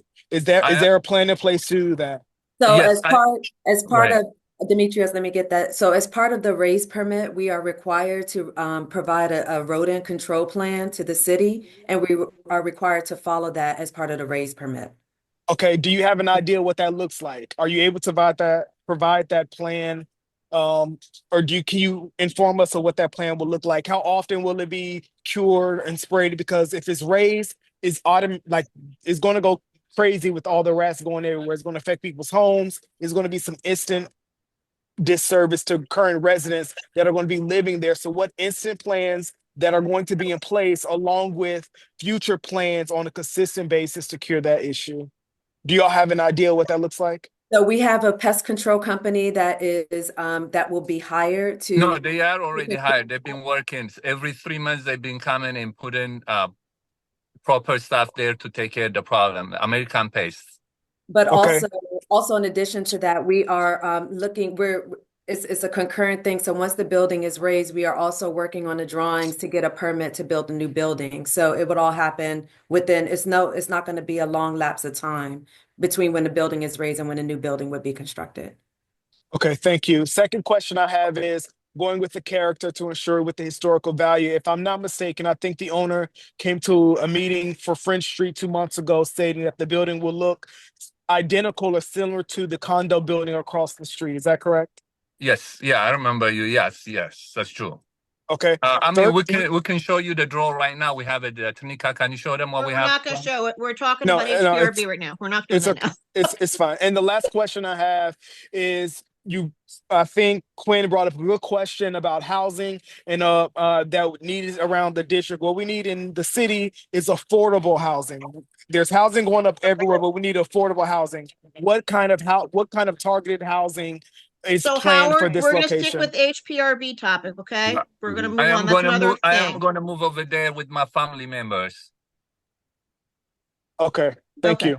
let's move forward. Okay, Mr. Goldberg.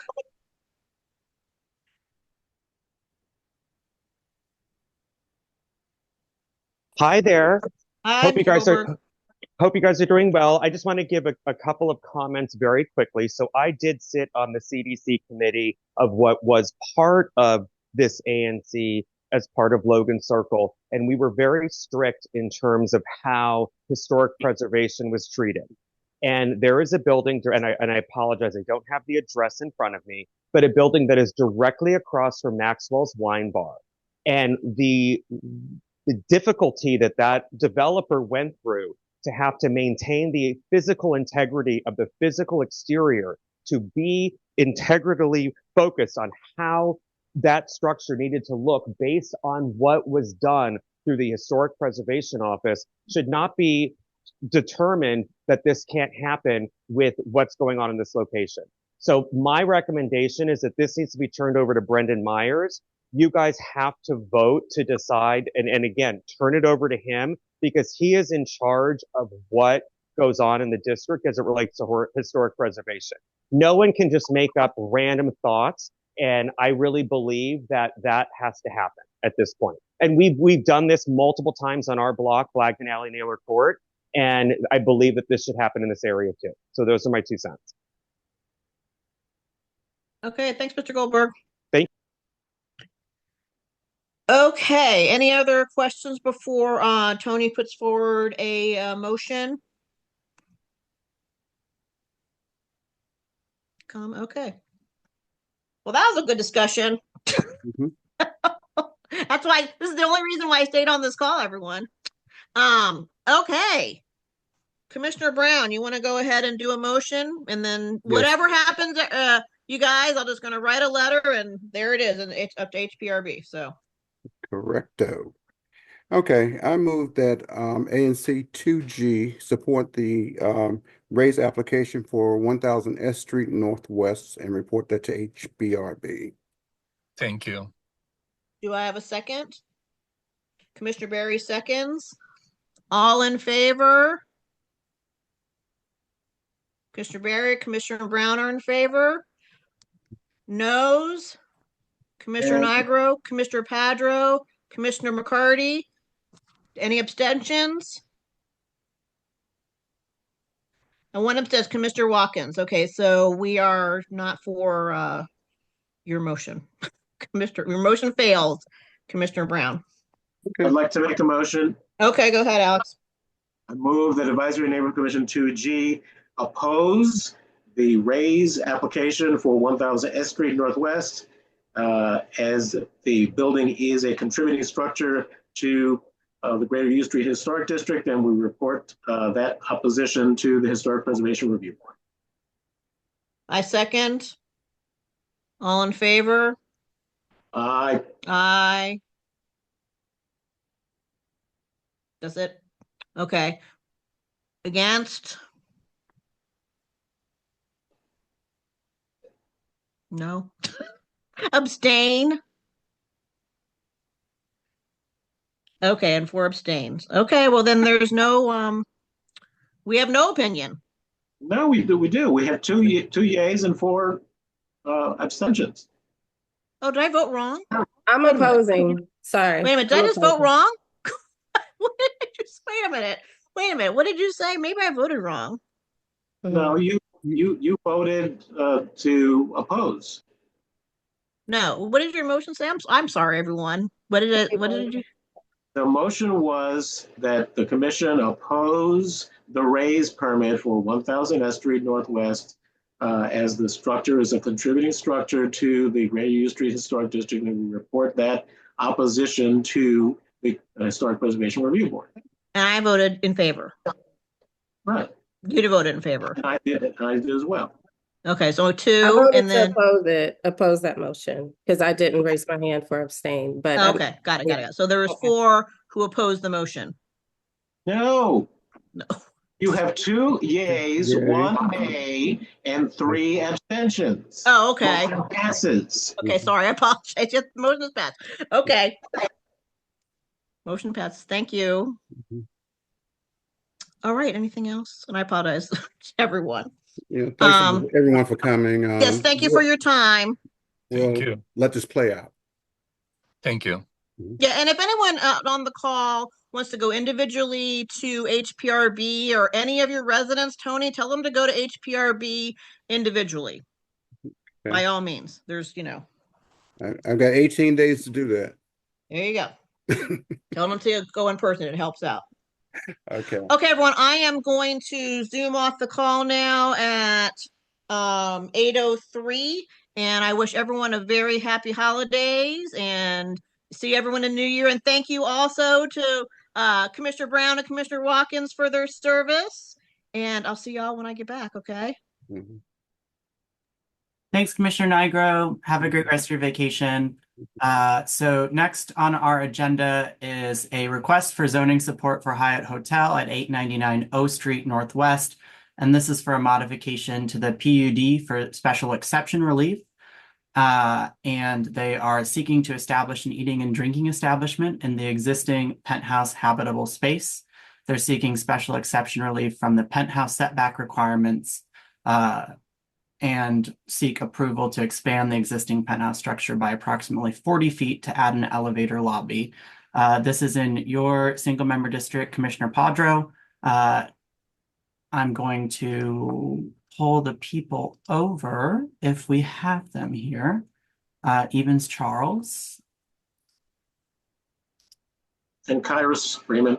And Kyrus. Thank you, Commissioner Padro. They're coming over.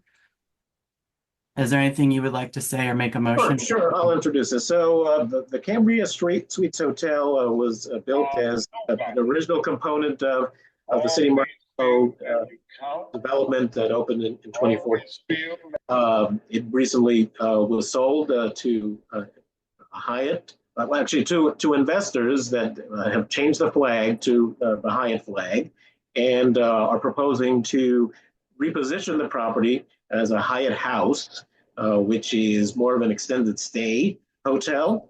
So they're going to be renovating all the rooms. They are going to eliminate the pool that is on the top floor, the roof floor of the building, and replace that with additional meeting space, which can also serve as a restaurant. So in order to be able to do that, there are a couple of modifications to the plan unit development for the City Market project that are required, and I will allow the representatives for the Hyatt team to explain what they are doing, and their legal counsel to explain what it is that they are asking.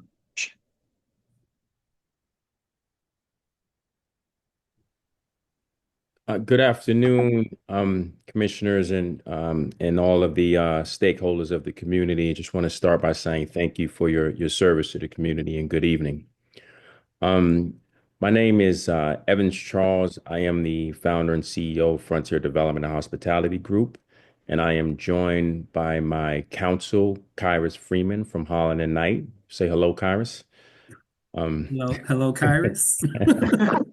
So I want to just kind of be brief. I know we're kind of late into the evening or so, but just a quick 30 seconds on my background personally. I'm born and raised in actually I was born in Shaw. I was born at Howard University Hospital. I was raised in Petworth, and then I went to school in Philadelphia and started at Temple, and I started investing in real estate at age 26, and then kind of blossomed. Literally played Monopoly in real life and started investing in hotels back in 2010. And since then, we've done acquisitions and hotel deals across 6 states. And this is the first one that's back in my hometown in DC. So this is super prideful for me. And I'm very excited about this opportunity and being able to just be a contributing member of the community and hopefully be a long-term partner in the Shaw community. So we purchased the Cambria, and just to provide, if you want to pull up the first slide, Kyrus, we did a community presentation back on December 3rd, and you'll see the cover page there. And as Commissioner Padro had mentioned, we purchased it. We purchased the Cambria Hotel. But just to provide some context, Cambria is owned by Choice, which owns Comfort Suites, Comfort Inn, Quality Inn. So it's more of an economy brand, even though the Cambria was an upper scale of their tier of brands, but it brought more of a leisure-driven customer to the neighborhood. And there is only one Hyatt House in DC, and it's the one at the wharf right next to the Canopy. And we're actually installing kitchens, and as Commissioner Padro mentioned, we're making this an extended stay. So if you want to go to the next slide, Kyrus, so you can kind of see a vision of what the rooms are going to look like. And this is probably about close to a $10 million investment that we're making. But in performing these renovations, we expect more corporate clients to come into the community, to more so have the ability to provide further support to the retail that's existing there, higher paying clients that's going to come in, and just folks that are just more, less leisure and more corporate and group driven clientele. So, and if you go to the next slide, and what our application is all about is really this space right here. This is on a rooftop. It's an enclosed pool. It's been closed ever since COVID, and it's not being utilized. The hotel currently has limited meeting space on the first floor, and it has a full kitchen on the first floor. So to provide some form of highest and best use to this area that's not being utilized at all, what our application involves is literally filling in the pool, but more importantly, we're going to be installing not even a full kitchen. It can't be a full restaurant because there's not enough space. It's more so going to be for meeting and function space for our hotel guests, also for the community. If people want to have events, special events, birthday parties, anything of that nature or so that they would use hotel space for, we want to provide that amenity to the community along that wall, in the back there. Oh, if you go back, Kyrus, we're just going to put a small warming kitchen and have the ability to serve food and beverage here. I mean, that's really the extent of what we're doing. If you go to the next page, Kyrus. Next door is the meeting space. This is not a part of the application, but we're also going to move the fitness room. So you have phenomenal views from up here. And we just didn't think that having a fitness up here, we think it'd just be a lot better to have more gathering meeting space in this space. But this is not a part of our application, but I'm just sharing with you what we're also doing, which will also be a part of our meeting space. But if you go to the next slide, this will more so give you a visual. Yes. So if you see where it says existing pool, that's the area that I was speaking about. That really is what our application about. And then the second piece of our application is, if you can point to the elevator shaft, there is about 20 inches that we want to increase our elevator shaft, because currently we have two elevators, but only one goes to the penthouse and the other one stops at the floor below. But in order for us to go up one more level, we're seeking relief to go up, I think, another 20 inches just in our elevator shaft. And I'll let Kyra speak to just the lack of impact that would have on any of the neighbors or anyone or so. But and then if you want to go to the next slide, this is just this is not a part of our application, but this is the exterior portion. And we just purchased the property in June of 2024, but this is kind of some events that they've had, because the current liquor license already allows events on the exterior portion of the roof. And some of the opposing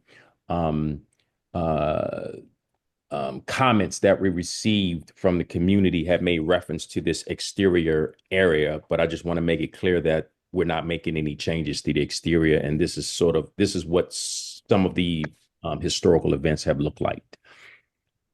So that's all that I have. I want to turn it over to Kyrus so he can speak about any legal or technical, and open it up for any questions. Thank you. I think you covered it. Again, we're going to the zoning commission for relief to convert that pool space into, technically under the regulations, it's called an eating and drinking establishment, because that's the use category, but it's not. Mr. Charles just described what it's going to be for. The second thing that requires relief, as he just said, is that 20-inch increase of the elevator overrun. I would just point out that even that increase in the overrun is actually actually shorter than what's there now. So to the point about not really having an impact, that's not really having an impact. It's actually less than the adjacent overrun. And then I think the last point that I want to reiterate is that this does not increase or involve any of the outside. There's nothing in this application that relates to the existing outside use of the penthouse. So with that, we're happy to answer any questions.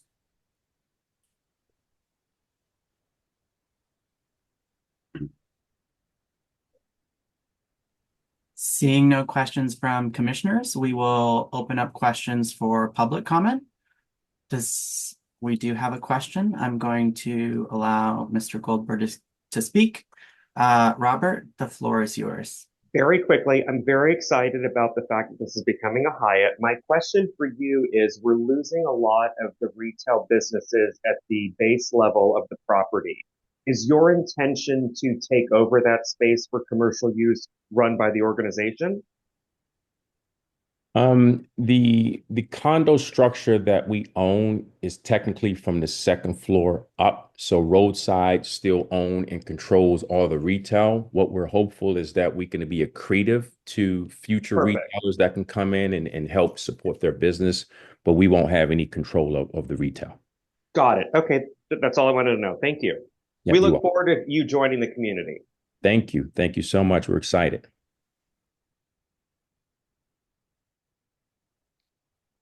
You're muted, Commissioner. I'm allowing Amelia to speak. Hi, as I mentioned before, it's not even a month that I am here, so I just would like I'm just across the hotel, and one of the things that I really encouraged me to take the place where I'm resident now, it was the upstairs lounge, so quiet, so nice. Now, you said that you're the gentleman, Mr. Charles Even, says that it's not going to be a real hotel, but I have a real restaurant. So, and it's going to be for event. But my concern is about the parking. That is something that, and the congestion relative to parking, if there's going to be party and things like that. Where are your guests be able to park their car? And is that going to be a problem for the resident that already have limited parking? And again, I have not experienced this because I've been practically inside of the house cleaning up. But that's what I heard in the previous discussion. And so the place is going to change. You say it's not going to be bigger, but one thing is guests of a hotel going up and having a drink or enjoying the place. But we are talking about party. We are talking about music. Probably we are talking about something. And again, it's bringing life to the neighbor is definitely a wonderful thing. But I am at that age that I value quiet and the bird chirping more than the music of a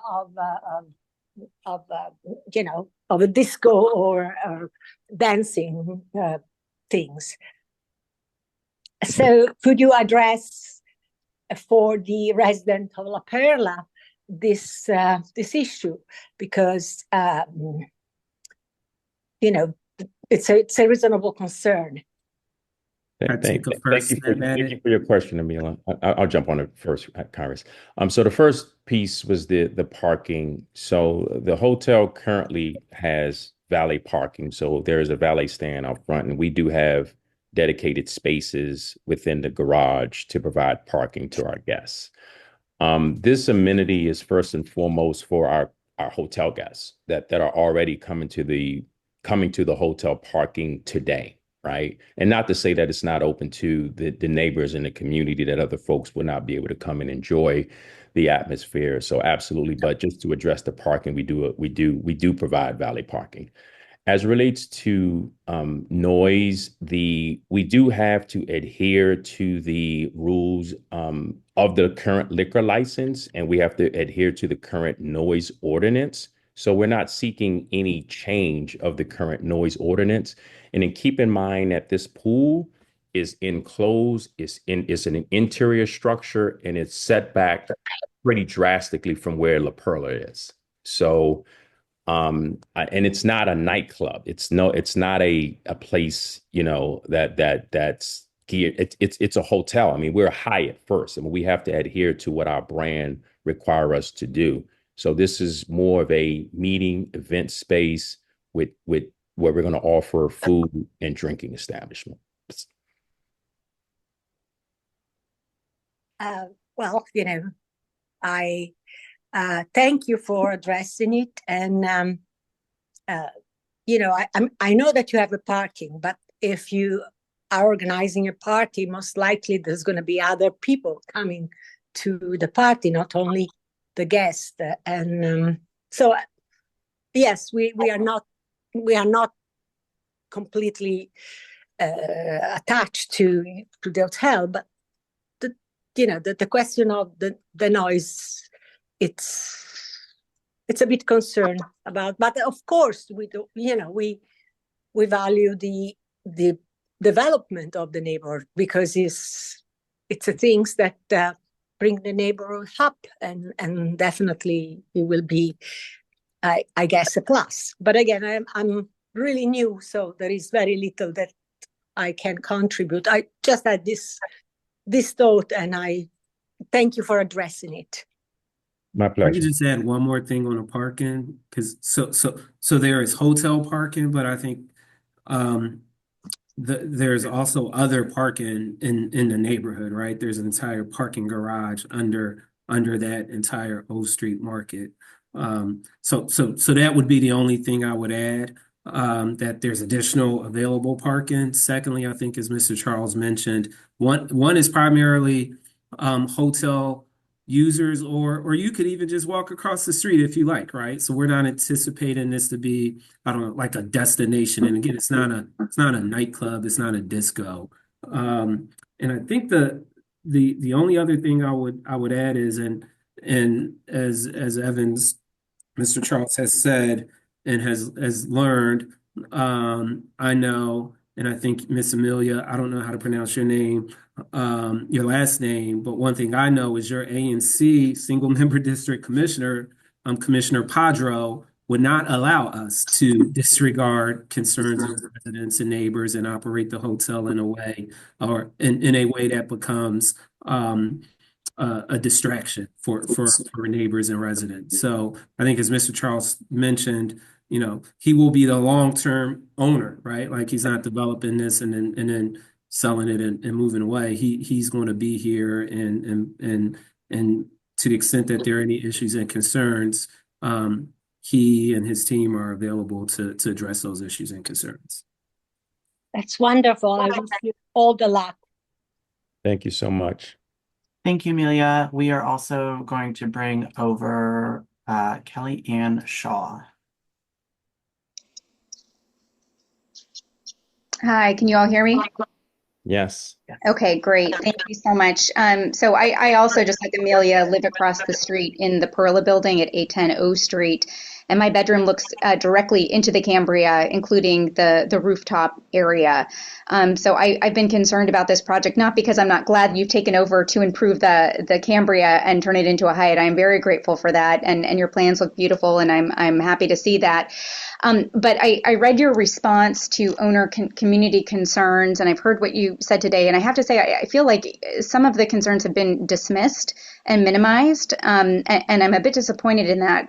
In particular, the argument that the rooftop balcony is not an issue here. I mean, you're asking to build a second or third elevator for the purpose of increasing traffic to the rooftop and penthouse area, and to eliminate the pool and turn it into, I'm not clear what an eating and drinking establishment is exactly, and maybe you can clarify whether it is a restaurant and bar or if it's not, because you seem to have said a few conflicting things here.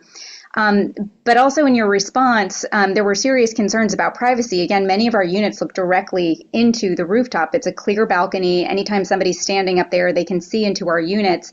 Your response was something to the effect of, like, there's already meaningful separation from the hotel to the Perla by virtue of the fact that O Street exists, because there's a street. And I didn't find that to be particularly responsive to concerns. But right now there are very few events on the rooftop, in part because there isn't a huge food and drinking area, which is what I understand you're seeking to establish up there. But when there are events, it is very loud and very disruptive. So I guess I'd want to understand, like, what are you planning to do to mitigate neighborhood concerns about noise. And the answer of, oh, there's already a permit isn't mitigating neighborhood concerns about noise. Are you planning to erect landscaping so that people can't look into residents' bedrooms? Are you planning to limit operating hours? Will there be, food and beverage service outside attached to the interior? Like, all of these are questions that I still have and haven't been answered. So I'm very concerned about this project without any further answers to this. Thank you. Thank you for your question. And as I try to remember all of the questions, please feel free to chime back in if I miss any or so. But we're just to be clear, you said I provided conflicting information on what it's going to be. So we're a convention center hotel, and convention center hotels typically have meeting space. We have very, very limited meeting space. Our meetings typically take place during the day. So we need additional meeting space, and we're actually converting the meeting space downstairs into a fitness room and some other things that's on the second floor. So this will become our new meeting space, like every hotel in downtown DC has.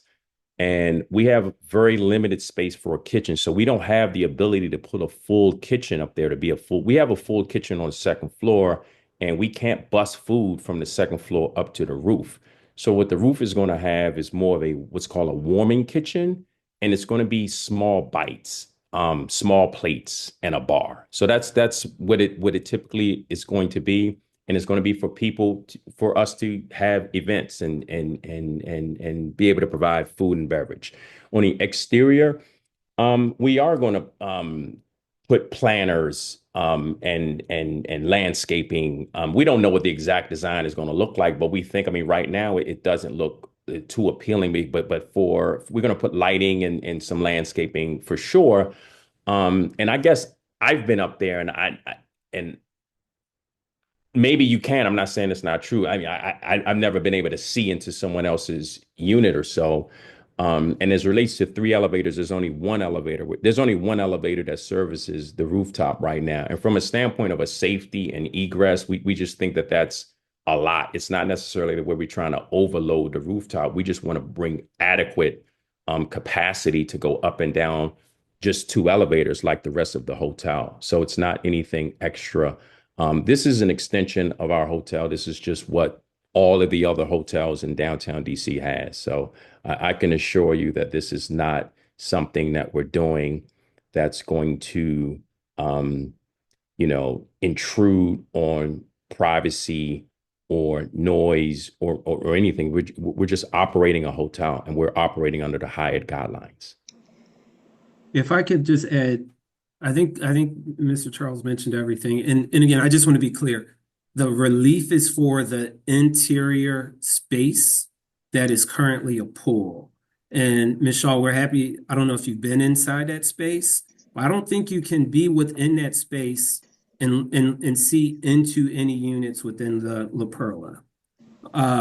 So that's my understanding of it. But if we're happy to take you up there if you haven't been in there. But this application, again, is solely for the use of the interior space of that penthouse. And we're not building a new elevator. There's an existing elevator enclosure that stops at the second floor. The goal is to actually be able to bring the elevator up to the roof, not just to get more people to the roof, but actually to decrease the wait time for people on the other floors of the hotel, right? Because right now, if there's one elevator, you have to wait X amount of time. But if there's a second elevator, it's half of that time to get to the floors within the hotel. So I think there's like this assumption that we're building a hotel in order to just get more people to the roof. That is not the case. The second elevator is actually to help improve elevator wait times for the hotel guests as well. I think in terms of, I think Mr. Charles said, happy to add planters and landscaping around the edges. And then with respect to your question about noise, again, to the extent that as a result of this application, we were to install speakers, as a result of this application, they'd be interior speakers, right? Like not this application doesn't lead to the installation of more external speakers. With respect to your comment about existing noise, again, I'm not sure what that time frame is, but as Mr. Charles said, he just purchased the hotel. So to the extent that there were prior concerns about noise, the goal is with new ownership, new management, to help better manage those issues moving forward. So if I could just follow up quickly. No, I really appreciate those responses. But, what I'd say is I do take issue with you continuing to tell me that the outdoor space isn't at issue. I understand you're not seeking a permit to modify use of the outdoor space. You're seeking a permit related to the indoor space. But the use of the outdoor space will increase as a result of what you're trying to do with the interior space. So I think it's very relevant for the neighbors who live directly across the street to want to understand what's happening with that outdoor space, since our bedrooms and our units look directly onto it. And what happens there does disrupt us, and it's a residential building.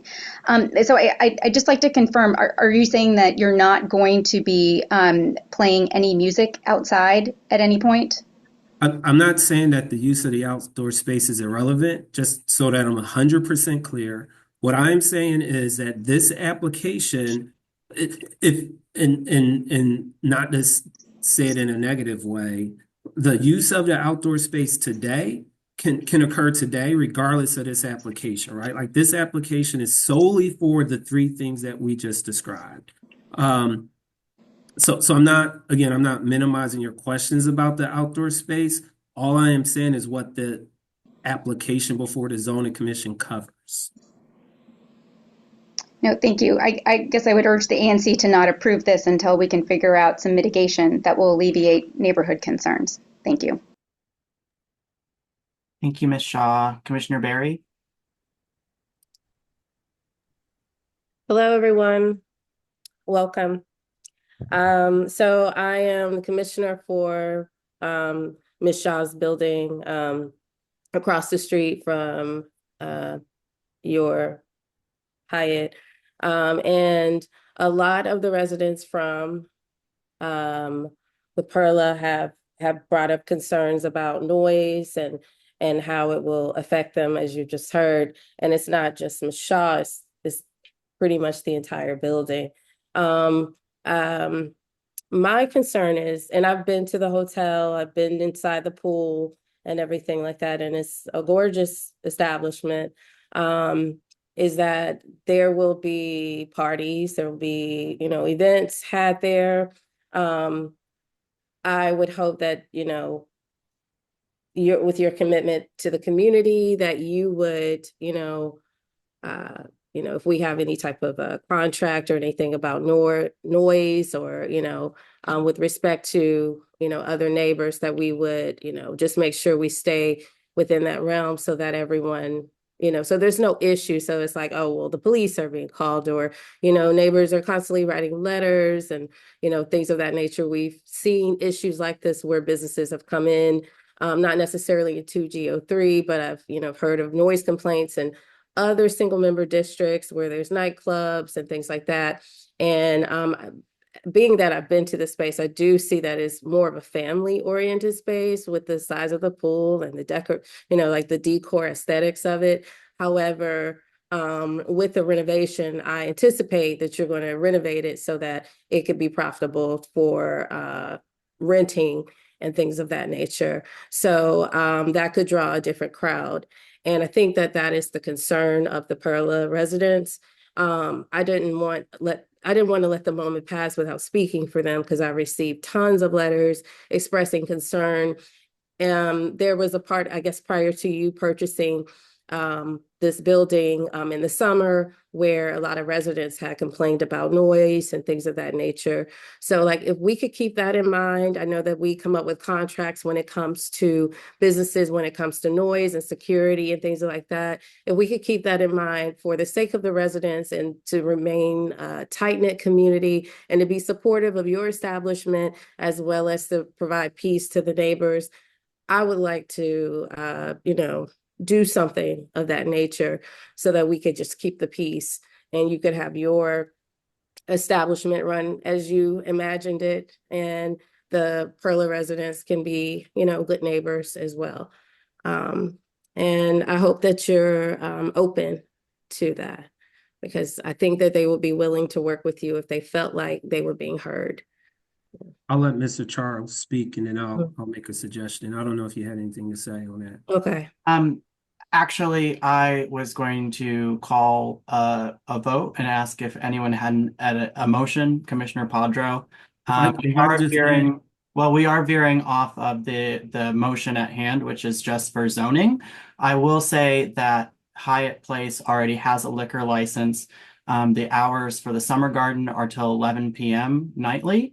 And so Commissioner Berry, Commissioner Padro, folks at the Perla, at any time, you can work together to come up with a settlement agreement that may limit or address some of those issues. But right now, we're really only talking about zoning.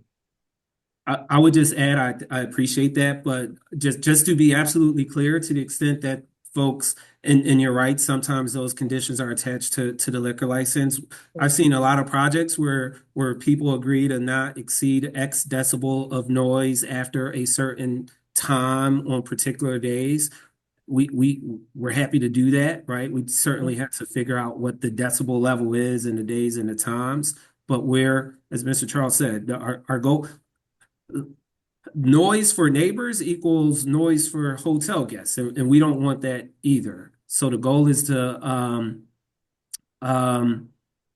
work with neighbors and not cause problems. So again, before you voted, I didn't mean to interject too much, Commissioner McCarthy, but we in response to what you said, Commissioner Berry, I know Mr. Charles is willing to work with you, Commissioner Padro, anyone else, to make sure we address any concerns they have regarding operation of the hotel. Just one more thing to add before you go, Commissioner McCarthy. Our primary business is the hotel. This is an amenity. So we're not restaurant. This is not about being a restaurant. This is not about being a bar lounge. This is just having an amenity to guests that also needs to sleep, that also wants peace and quiet. I mean, our business is the hotel hospitality business. This is just an amenity. Okay. Thank you. For that. Do I hear a motion? Commissioner Padro, you're on mute. Sorry. So yes, and also I'll note that the liquor license for the Hyatt is up for renewal next summer, and that would be certainly an appropriate time to have any further discussions that might relate to noise issues. So with all of the foregoing being said, I move that Advisory Neighborhood Commission 2G support the application for a planned unit development modification for City Market at O, specifically for the renovation of the Hyatt House at 899 O Street Northwest, and we report that support to the Zoning Commission for the District of Columbia. Do I have a second? Second. Any further discussion? All those in favor? Aye. Say aye. Aye. Any opposed? The motion passes unanimously. Thank you, guys. Thank you all. Good night. Thank you. Have a great night. Thank you. Next up on the docket, we have two issues from DDOT. First up is a request for support for the 11th Street Protected Bike Lane project, which is in both commission single-member districts 2G01 and 2G02. I am going to move our DDOT folks over. And for the sake of transparency, we did get quite a few emails of support to our inbox. Commissioner Nigro did make sure that she texted all of us that. So I want to put that in the record that ANC 2G has already received notes of support for the 11th Street Protected Bike Project. Thank you, Commissioner McCarty, and good evening, commissioners and ANC2G. Thank you for having me tonight. My name is Christoph Wassmer. I serve as the District Department of Transportation's Ward 2 Community Engagement Specialist. And tonight I'll be presenting on the 11th Street Protected Bike Lanes project. I'm going to share my screen.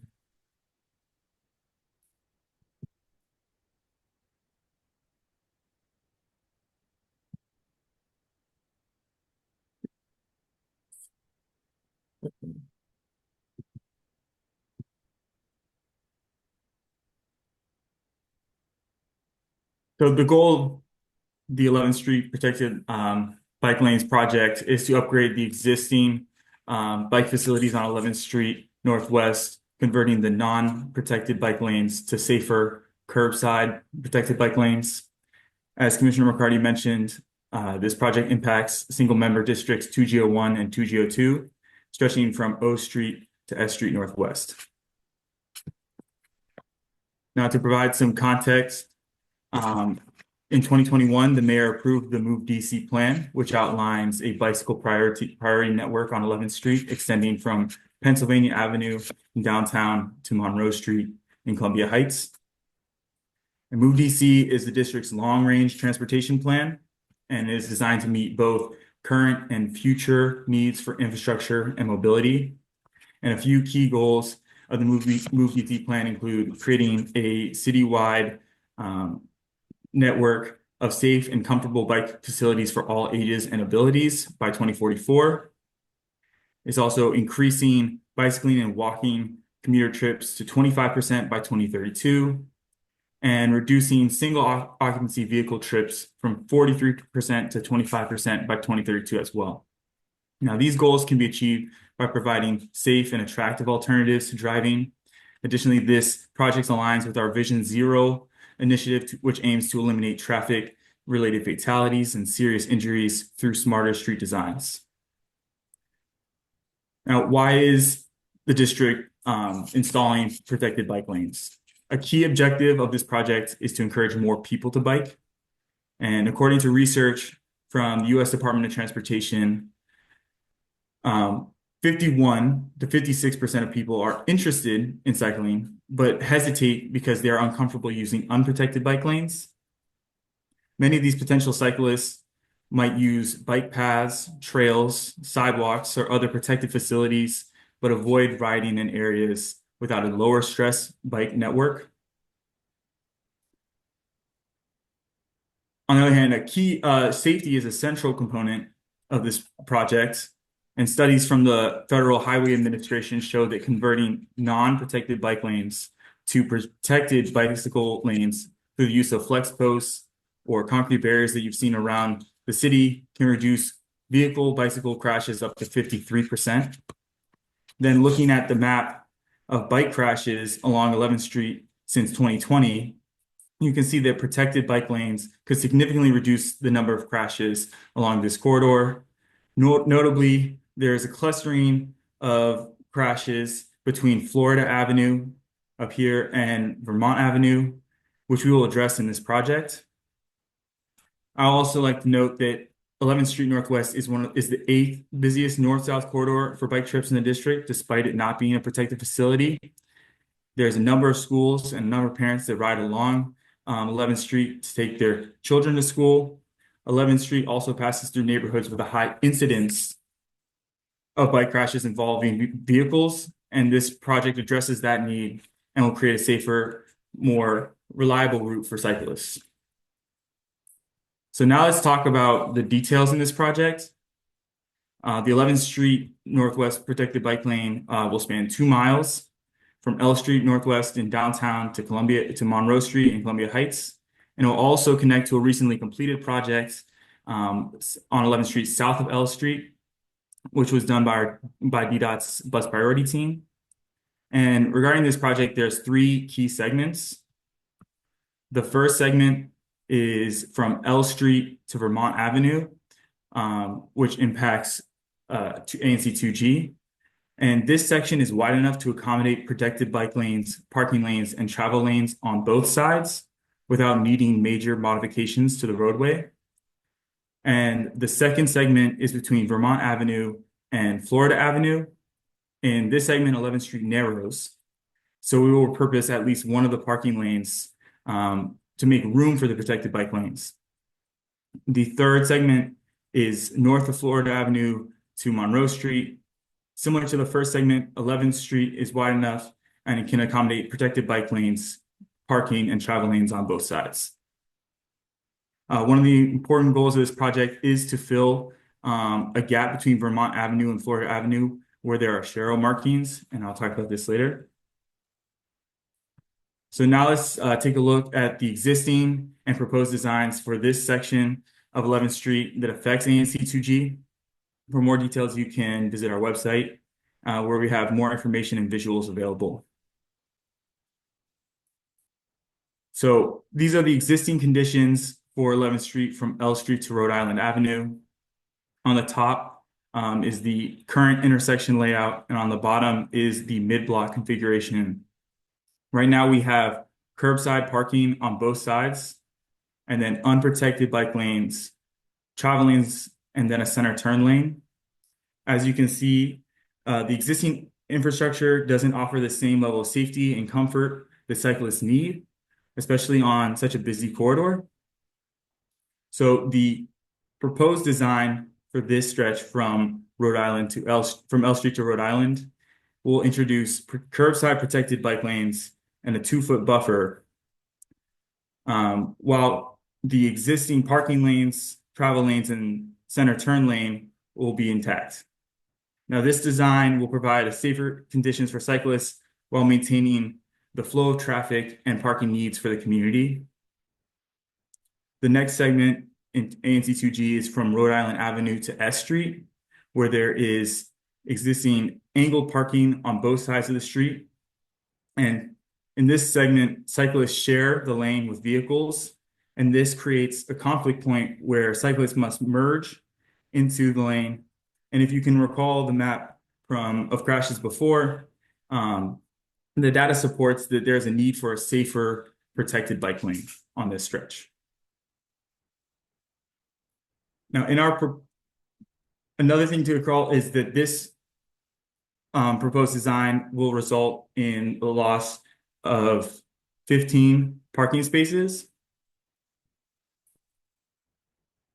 And we have heard in response to the community and concerns for maintaining parking along this stretch. So we are exploring an option of maintaining the angled parking on the northbound side. And however, the adjustments to this would require changes to the bike lane, to the size of the bike lane, the buffer, and the parking lane widths. So we will continue to refine this design as our team explores this option and conducts more traffic safety analysis. We will continue to keep the community apprised as we move on to the design phase later this winter. Now, lastly, I want to provide just a map. Here's a map of the project superimposed on the ANC boundaries. The parking impact is primarily located in the section north of Rhode Island Avenue, where there's a gap in the bike lane that we aim to fill in this project. We recognize that changes to parking may affect the users who rely on it, such as the churchgoers or the users of the parks. And we're committed to addressing these concerns, and we'll continue to work closely with the ANCs to ensure that parking configuration best serves the needs of the community. So this project is currently in the concept planning phase. And in this phase, we engage with ANCs on our proposed concepts like the ones you've seen, and we'll conduct environmental review if necessary, and as well as doing traffic analysis. This project will move into design phase this winter and early 2025 with additional public engagement. And construction is expected to begin in the summer of 2025. Now I'll take any questions that the commission has and residents have on the project. Thank you, Christoph. Any questions from the commissioner? Commissioner Barry? So thank you for showing us that. One of my questions is, what type of community engagement was done? I know that it was said that we received a lot of letters, but was there any type of community engagement done to those churches and to the people who actually use that parking? And also residents just in the area who may drive through it, because I know that bike lobbying is big in DC. After experiencing the 9th Street corridor, it is a nightmare how that is structured. And we've asked for certain safety improvements to be made, and they have not been made.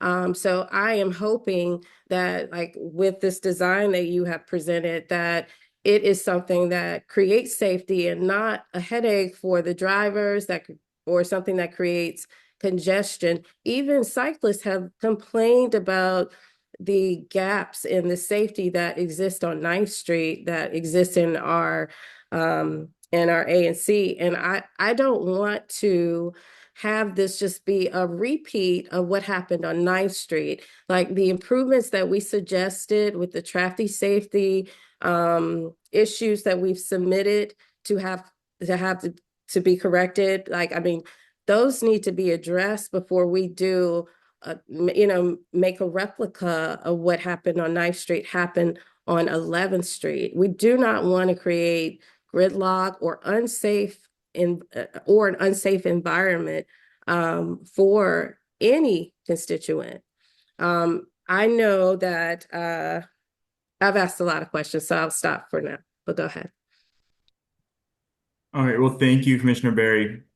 And I appreciate your concerns for 9th Street. I mean, our bike project teams know that when we design a bike project, it's not going to be perfect, and there's going to be pain points that we did not foresee. And so we've heard complaints about 9th Street from commissioners in 2G, from residents, and we're working as an iterative process to address those concerns for certain intersections. Now, 11th Street is very different from 9th Street. And not only is 9th Street a cycle track, which is two-way on the same side, and 11th Street is protected bike lanes on either side of the road. 11th Street also has connections to a lot more schools and recreational facilities, and there is a ton of usage already. So it's taking what is currently a less safe bike facility and protecting it. And so, that is the goal of this project. I understand that there are concerns for safety, and that is a key proponent of this project, is that we're trying to make it a safer route for pedestrians, for all users of the roadway. So what type of community engagement did you do? Because Yeah. I know bike lobbying is big in the city. I do not know of a lobbying agency that lobbies for people who are not cyclists. So what type of engagement did you do? Real engagement, not just receiving, letters from a lobbying group. Yeah. So for the community engagement that we've done on 11th Street so far, we have all the details on our 11th Street on our project page. But to give a synopsis of it, we've been planning this project for a number of years. It was then put on the back burner, and we have started to reinitiate and reengage the ANCs. We sent out a notification letter that we are in the concept planning phase, and then we'd like to, sit down with ANCs in the fall of 2024.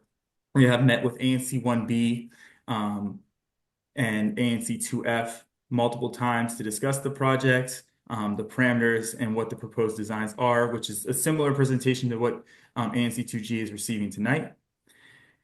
We've also met with a number of residents. I personally have walked the corridor and gotten contacts at the different churches to then have engagement with the churches and what their needs are for their services.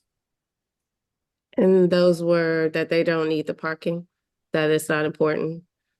That's not what I'm saying. It's an ongoing conversation. Oh, okay, got it. Okay, thank you. Those are my questions. Commissioner Watkins? Would you say this would remove 10 or 15 parking spaces? Did I hear that? 15. 15 parking spaces. Thank you. From the residents in that area, and even though it's going to remove 15 parking spaces, you still have numerous support Is that what I'm hearing from you?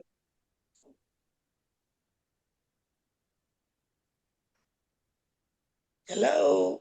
It looks like Christoph is frozen. Yeah. I can only speak, and Christoph has dropped.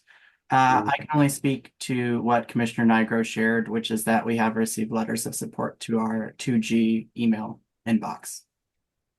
I don't know the number or extent of those. Does Thank anyone you. know what 100 blocks the 15 parking spaces are going to be removed from? I believe it was north of Rhode Island. Yeah, it would be on the 1600 to 1700 blocks. So you're talking about between Q and No, between Rhode Island. It's between Rhode. Yeah, so all along the Shaw Recreation Center, and then Right. the block north going up to S Street. Recreation Center. Okay. In front of the Lincoln Temple? Correct. Right. Thank you. Seeing as we lost Christoph, are there any further comments for discussion between commissioners that we feel okay discussing without him? Sure, I'll go ahead. So this is particularly frustrating to me as a longtime commissioner because I was a sitting commissioner during the controversy where 6th Street, 7th Street, and 9th Street were looked at for the protected cycle track that eventually went on 9th Street. Because toward the end of the deliberation process, one of the recommendations that was made was to study 11th Street as an alternative, because there were a number of advantages to putting the cycle track over there. And the response from DDOT was, we don't have time and we don't have money. We've got to get this project done.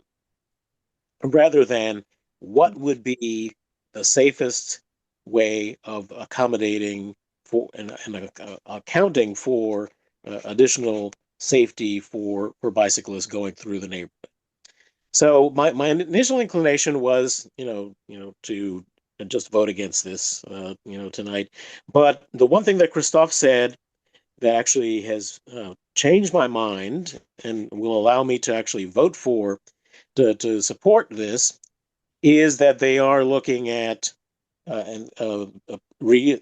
maintaining the diagonal parking on the northbound side between Rhode Island Avenue and S Street. And that's extremely important because those of us that have lived in the neighborhood for a while, and those of us that have been commissioners for a while, remember that there was a battle royal that took place in the 2010s about parking for churches and the community on Sundays in Logan Circle and adjacent areas. And that was mitigated to a significant amount by the establishment of the diagonal parking wherever it was possible. We did it on 9th Street, we did it on 11th Street, and other streets. So to take away the diagonal parking and not put any of it back and just reduce the number of parking spaces, would be another deal killer for me. But Christoph says that the team is now looking at reestablishing or maintaining that diagonal parking on the northbound side. So,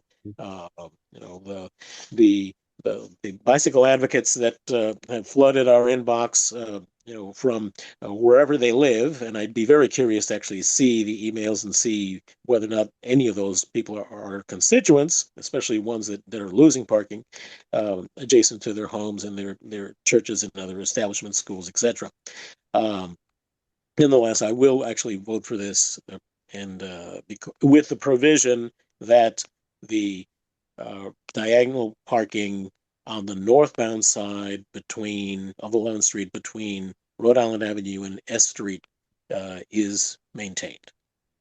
Thank you, Commissioner Padro. Commissioner Brown, do you have anything to add to discussion since this is also in your single member district? No, I'm in complete agreement with Alex. Parking is just a very touchy subject. And like I said, here it's just incredible how many spaces have been taken up for construction and other purposes. To take away 15 more parking spaces. I remember the calamity we had on New Jersey Avenue people were just in a total uproar when they reconfigured that. I'm very sensitive about parking, but same as Alex, being it's they're going to preserve some of the parking on the south side, and just make it diagonal parking. I mean, parallel parking instead of diagonal. That preserves at least some parking. So I would be in mind to support this. Thank you, Commissioner Brown. Commissioner Watkins, any additional comments before we move to public? So I was picturing in my head the diagonal parking between Rhode Island and S Street and how many spaces that is. So I'm concerned about the parking on the south of Rhode Island Avenue and many spaces will be taken up because of that. No, I'm ready for the vote. I'm ready. So Commissioner Watkins, I'm sorry that Christoph isn't on the line, but south of back. Rhode Christoph, Avenue, I'm back. He's back. Christoph, So- could you answer that? How many parking spaces would be removed south of Rhode Island on 11th Street Northwest?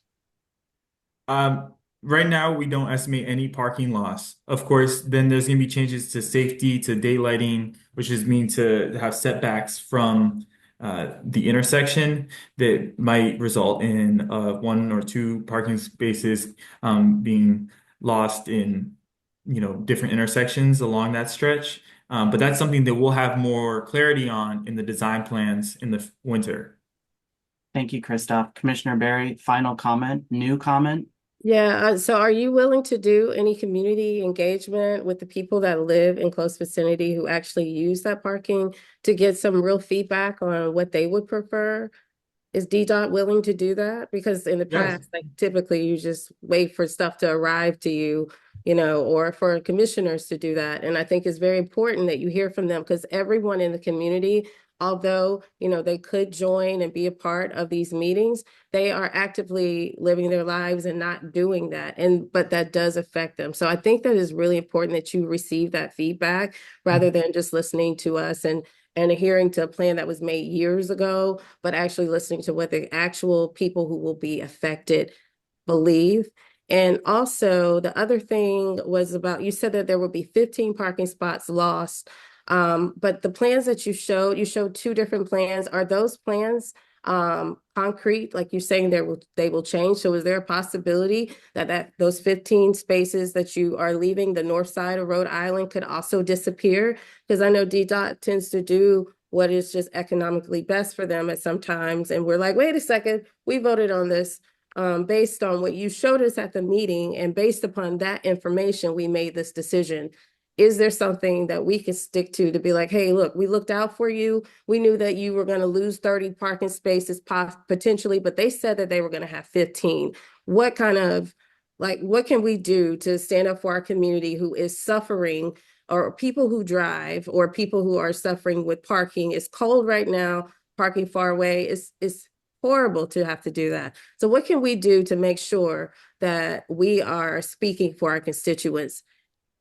And what kind of guarantee can you give us that you're going to maintain that? So you're asking for a guarantee on the parking loss? On the the stretch plans that north? you're not getting rid of all the parking on the street. I know that your plans are not concrete. They Yeah. will move and they will adjust. And so in order to be supportive of you, we know that our residents need this, have asked for these things, and removing it completely, as you say, you're having ongoing conversations with the church. So to me, that suggests if you had the support, you would say the church supports us and this is what it is. You said those conversations are ongoing, suggesting therefore that the church did not support you. So, and not being Barry, able to do you have be a clear question? on, yeah, I did. I asked my question. Okay. Yeah. Let's let Christoph answer. Thank you. Okay. Well, thank you, Commissioner Barry. Thank you, Commissioner McCarty. These are concept plans, and the design phase will have, intense analysis, and we'll come back with more concrete plans and estimates for parking loss.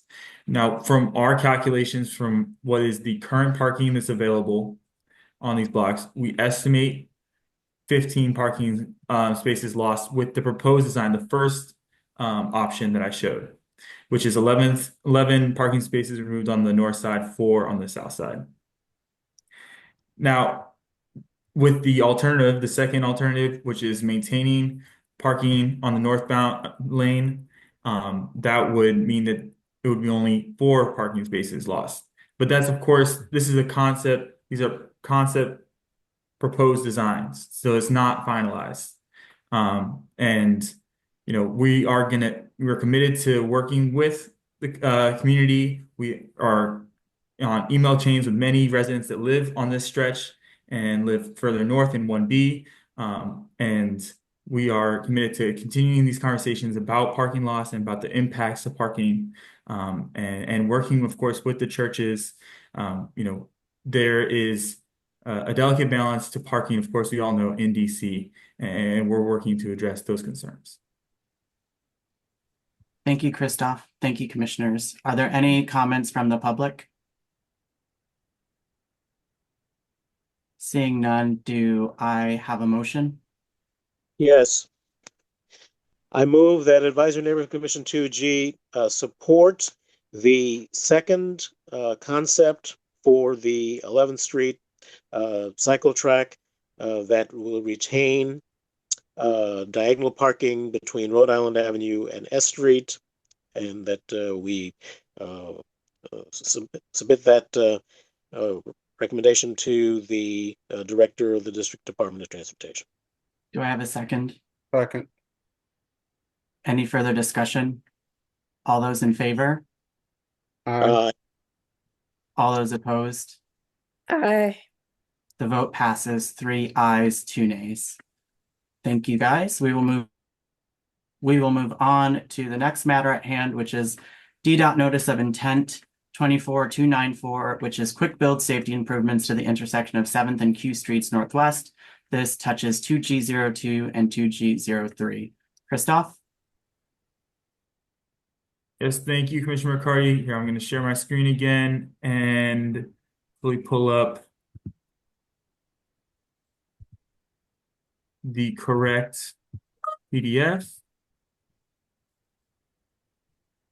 So, as Commissioner McCarty mentioned, this is NOI 24294 TSD for removal of parking spaces and installation of no turn on red signs at Q Street and 7th Street Northwest. To keep this brief, this is in response to a recent major injury crash at Q and 7th Street. And we are proposing to do a quick build safety treatment. They will be removing 40 feet of parking space on the approach on Q Street, and then 25 feet of parking restriction on all the other sides of the intersection. Now, the removal of parking will improve sight lines for drivers turning at the intersection. It'll also protect the bike lanes on Q Street and enhance cyclist protection by relocating the bike lane. Here is a map of our proposed safety treatment. Here, this is the approach side. This is then going to be protecting the bike lane. This is where you're going to have the parking loss. 40 feet of space is approximately 2 parking spaces. On the south side, this is already currently no parking, and on the north side as well. So happy to take questions about this safety treatment. Yeah. Thank you, Christoph. Miss Commissioner Watkins, your hand was raised first. Yes, I've had quite a number of calls opposing this because we haven't had enough time to talk to the members in the community. So I would really like to move this to the January agenda so that the folks in the community, the residents of the community, be able to share their input about this project. Thank you, Commissioner Watkins. Let's give Commissioner Padro the floor, and then I would encourage you to make that motion once all discussion is exhausted. Commissioner Padro. Thank you. So, initially I thought that the parking losses would be more substantial, but there's a greater concern here. And that's this, determination that this will be a quick build. When DDOT rushes into projects, inevitably there are many, many corrections that need to be made to errors that are made in terms of what we actually get rather than what we were told we were going to get. This particular intersection is in desperate need of a major overhaul. But the major overhaul is not what is being proposed here. What is being proposed here are a number of band-aids to try to improve, cyclist safety, but don't take into consideration a number of the other challenges. Primarily, the fact that there is no loading zone anywhere at this intersection for the about a dozen businesses that have multiple deliveries taking place every single day by trucks.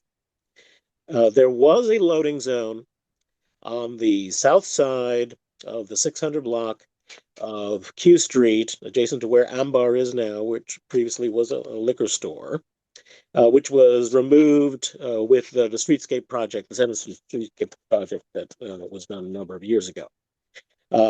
And as a result of there not being any loading zones in this area, trucks are parking in alleys. They're parking in bus stops. They're double parking in order to be able to affect all the deliveries they make. So we're talking about beer trucks. We're talking about food provision trucks, and DDOT, is not doing anything. This is going to exacerbate those problems instead of taking a longer term approach and calmly and dispassionately trying to figure out how to make this intersection safer, but also to make it work for all users. DDOT always says that they're trying to make the roads equitable and safe for all users. This plan does not address those issues.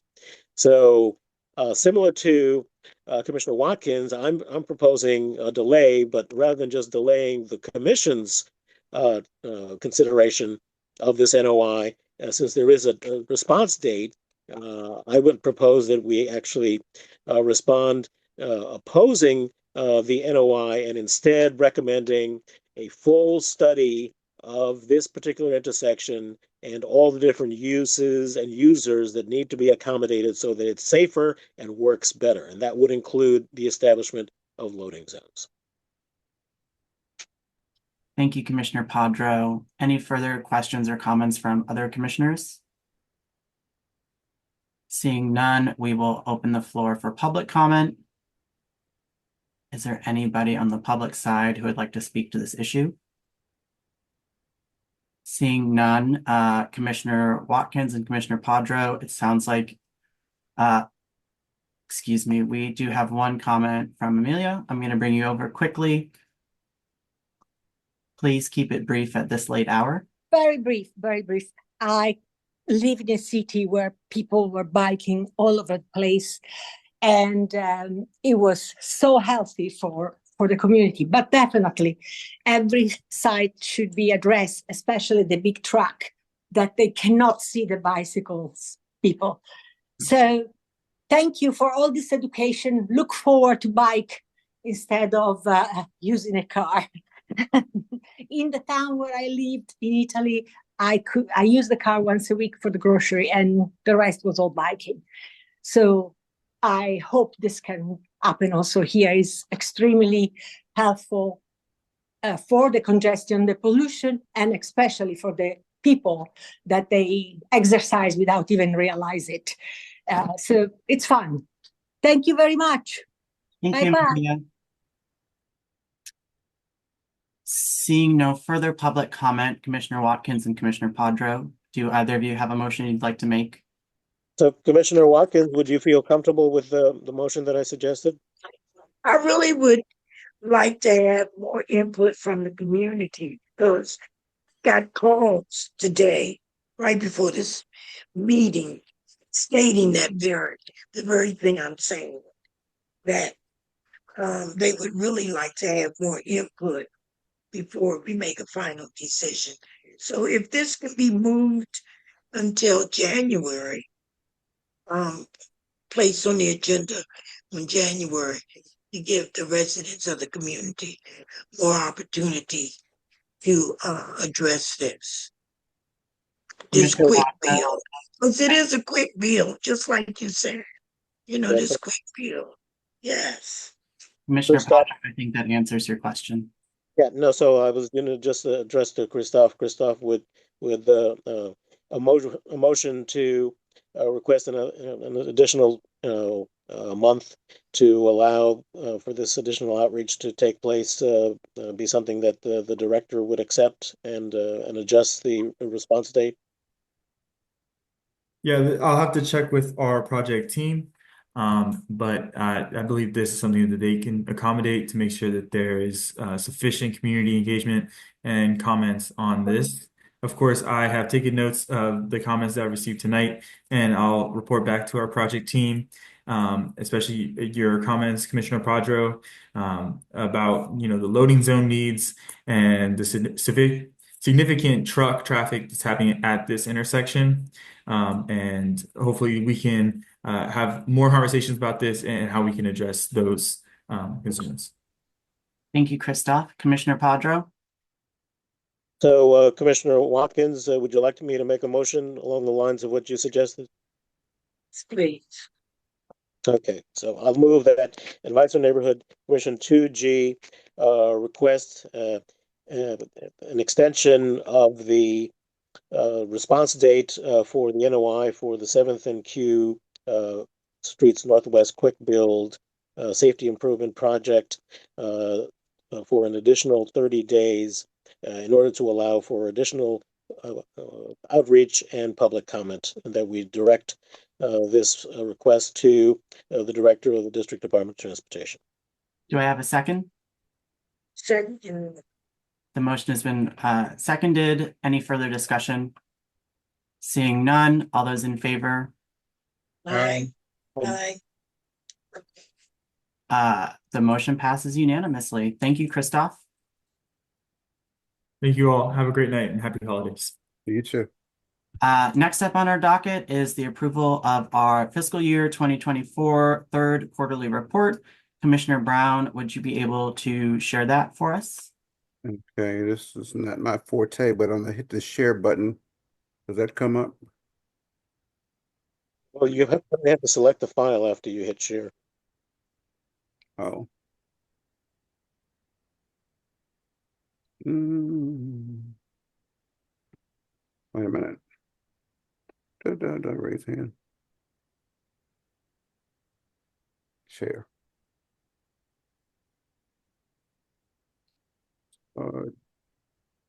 Recording. Record. Wait a minute. Share.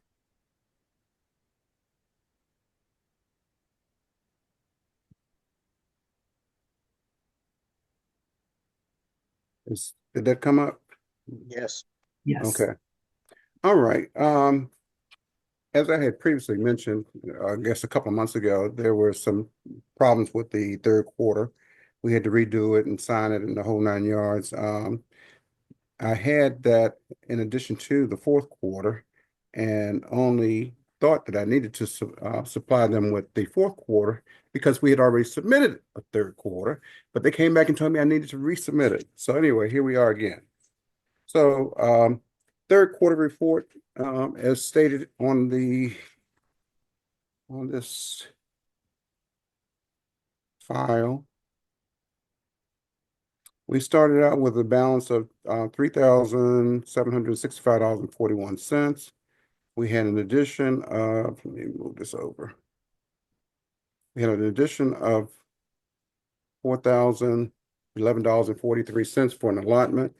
We also took in $13,973.14 for 501 New York Avenue expenses, giving us a grand total of $17,987.57. For the various categories, we had expenses and communications at $375, 0.69. We had expenses for purchase order service. That would be Karen Yaley in the amount of $1,079.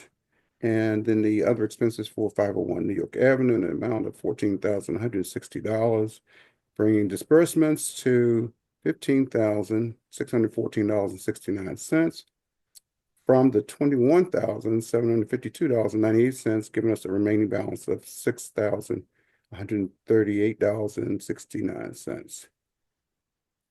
Oh, what did I do? So anyway, I move that ANC 2G approve the third quarter for fiscal year 24 and submit that to the Office of ANC. Do I have a second? Seconded. Commissioner Pedro seconds. Is there any further discussion? Seeing none, all those in favor? Aye. Aye. Aye. Commissioner Berry says aye. Thank you. The motion passes unanimously. Thank you, Commissioner Brown. Okay, and we will keep it going with the approval of our meeting minutes from last month. No, wait, I gotta finish my stuff. Oh, sorry. Go on. Okay, y'all trying to get rid of me quicker, you know. Anyway, let me put in a request for reimbursement for payment of Karen Yaley services for this meeting today, December 12th, for maintenance, website maintenance and note taking for this meeting, December 12th, in the amount of $275. Seconded. Any further discussion? All those in favor? Aye. Aye. Okay. The motion passes unanimously. All right. Let me just go ahead and give the monthly report and okay, I'll take it from there. Okay, our monthly report for the month of December 2024, and this covers the period between October 1 and December 10th. So we had a carryover balance at the end of September and $9,575.86. We received one allotment for the legal expenses for 501 New York Avenue in the amount of $9,348 and no cents. Okay, we've had 1, 2, 3, 4, 5, 6, 7, 8 checks that have cleared. And I think all of these except 2 were for expenses for 501 New York Avenue. Check number 1069 in the amount of $2,928. Check number 1070 was $144. That was another 501 New York Avenue expense. We have 2 checks, number 1071 and 1072, in the amounts of $275. Both were for Karen Yaley. And we had another expense for New York Avenue, check number 1073, in the amount of $3,780. Okay, that was New York Avenue as well. 1075 in the amount of $883. That was for the posters. And check number 1076, $96.47, which were for the supplies to hang the posters, and that was it. Okay, and then the last check for 501 New York Avenue, check number 1077, $2,496. Total number of checks that were paid was $10,877.43. We have 3 checks that are currently outstanding. And you will note at check number 1080 was voided. I had started writing and messed up the check, so I had to void it. But check number 1078 in the amount of $275 was paid to Karen Yaley. Check number 1079 in the amount of $2,448 was paid for 501 New York Avenue expense, as well as check number 1081 in the amount of $1,350 was paid for a 501 New York Avenue expense. We have received 2 allotments for I think that was for the 4th quarter. We had 2 allotments, one that came in on October 17th. They both came in on October 17th. That was a supplemental for $363.83. plus the regular allotment of $4,011.46, bringing a total of $4,375.29. All expenses that were paid out were $14,950.47. All of the income that came in was $23. I'm sorry. This is the carryover plus the additions of the funding for the 501 New York Avenue was totaled up to $23,299.15, giving us an ending balance of $8,348.68. Let me also add to that, we got an allotment after I had finished the balance, the report. We have an additional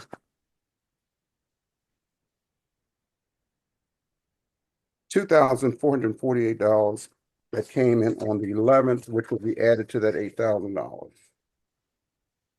And I think that's it. Yep. Any questions? No other expenses? We good. Oh, so I'm sorry. I moved that the monthly report for December 2024, ending in a total of $8,348.68. I move that it be accepted by the committee. The motion has been moved and seconded. Any further discussion? Seeing none, all those in favor? Aye. Aye. Motion passes unanimously. Thank you, Commissioner Brown. I'd like to thank you all for supporting me in this endeavor to be the treasurer. It's been very fulfilling, and I hope I've provided a good service to the ANC 2G. Thank you. Commissioner Watkins, I will get to you in a moment. Let's wrap this up with the approval of our meeting minutes. Ms. Yaley presented the meeting minutes to all of us via email. Do I have a motion to approve those for the November meeting? I move that we approve the minutes of the November meeting with any corrections submitted to Ms. Yaley. Do I have a second? Was that a second, Commissioner Watkins? Yes, it was. The motion has been moved and My seconded. last second. Thank you. I love it. Any further discussion? Seeing none, all those in favor? Aye. Aye. Motion passes unanimously. I want to thank Commissioner Watkins and Commissioner Brown for your service. We're going to miss you, and I hope that you do stick around. We need more active folks on our committees to support the work of this commission. So please know that your service does not have to end in January, and we would love to have you back and would welcome your contributions to the Advisory Neighborhood Commission. And that's exactly what I was going to just say. Thank you for allowing me to sit on the ANC, be part of the ANC Commission. And no, I am not going away completely. You will see me around. We'll be continuing the monthly meetings, even though not as a commissioner. Yeah. Thank you, Commissioner. I appreciate everybody's patience with me and guidance during the year that I've been sitting here. Thank you for your service. Really appreciate it. One other thing in closing out my duties, I have a post office box key, which I'm going to pass on to Rochelle. I also will be passing the checkbook on to her as soon as I write those 2 checks. And I will be ordering another supply because we're almost down to the end. So I'll take care of all those things before I'm done. 2 checks, will I have to sign any of them? Either you or Stephen. Okay, and I do have a post office box key as well. Okay. All right. Thank you, Commissioners Watkin and Browns. Do I have a motion to adjourn? So moved. The motion has been moved. All those in favor? Aye. Aye. Thank you, everybody. We will adjourn our meeting at 9:28 p.m. on the 12th of December, 2024. Again, thank you all for your service. We will see everybody back in January. Have a good holiday. Have a good holiday. All right.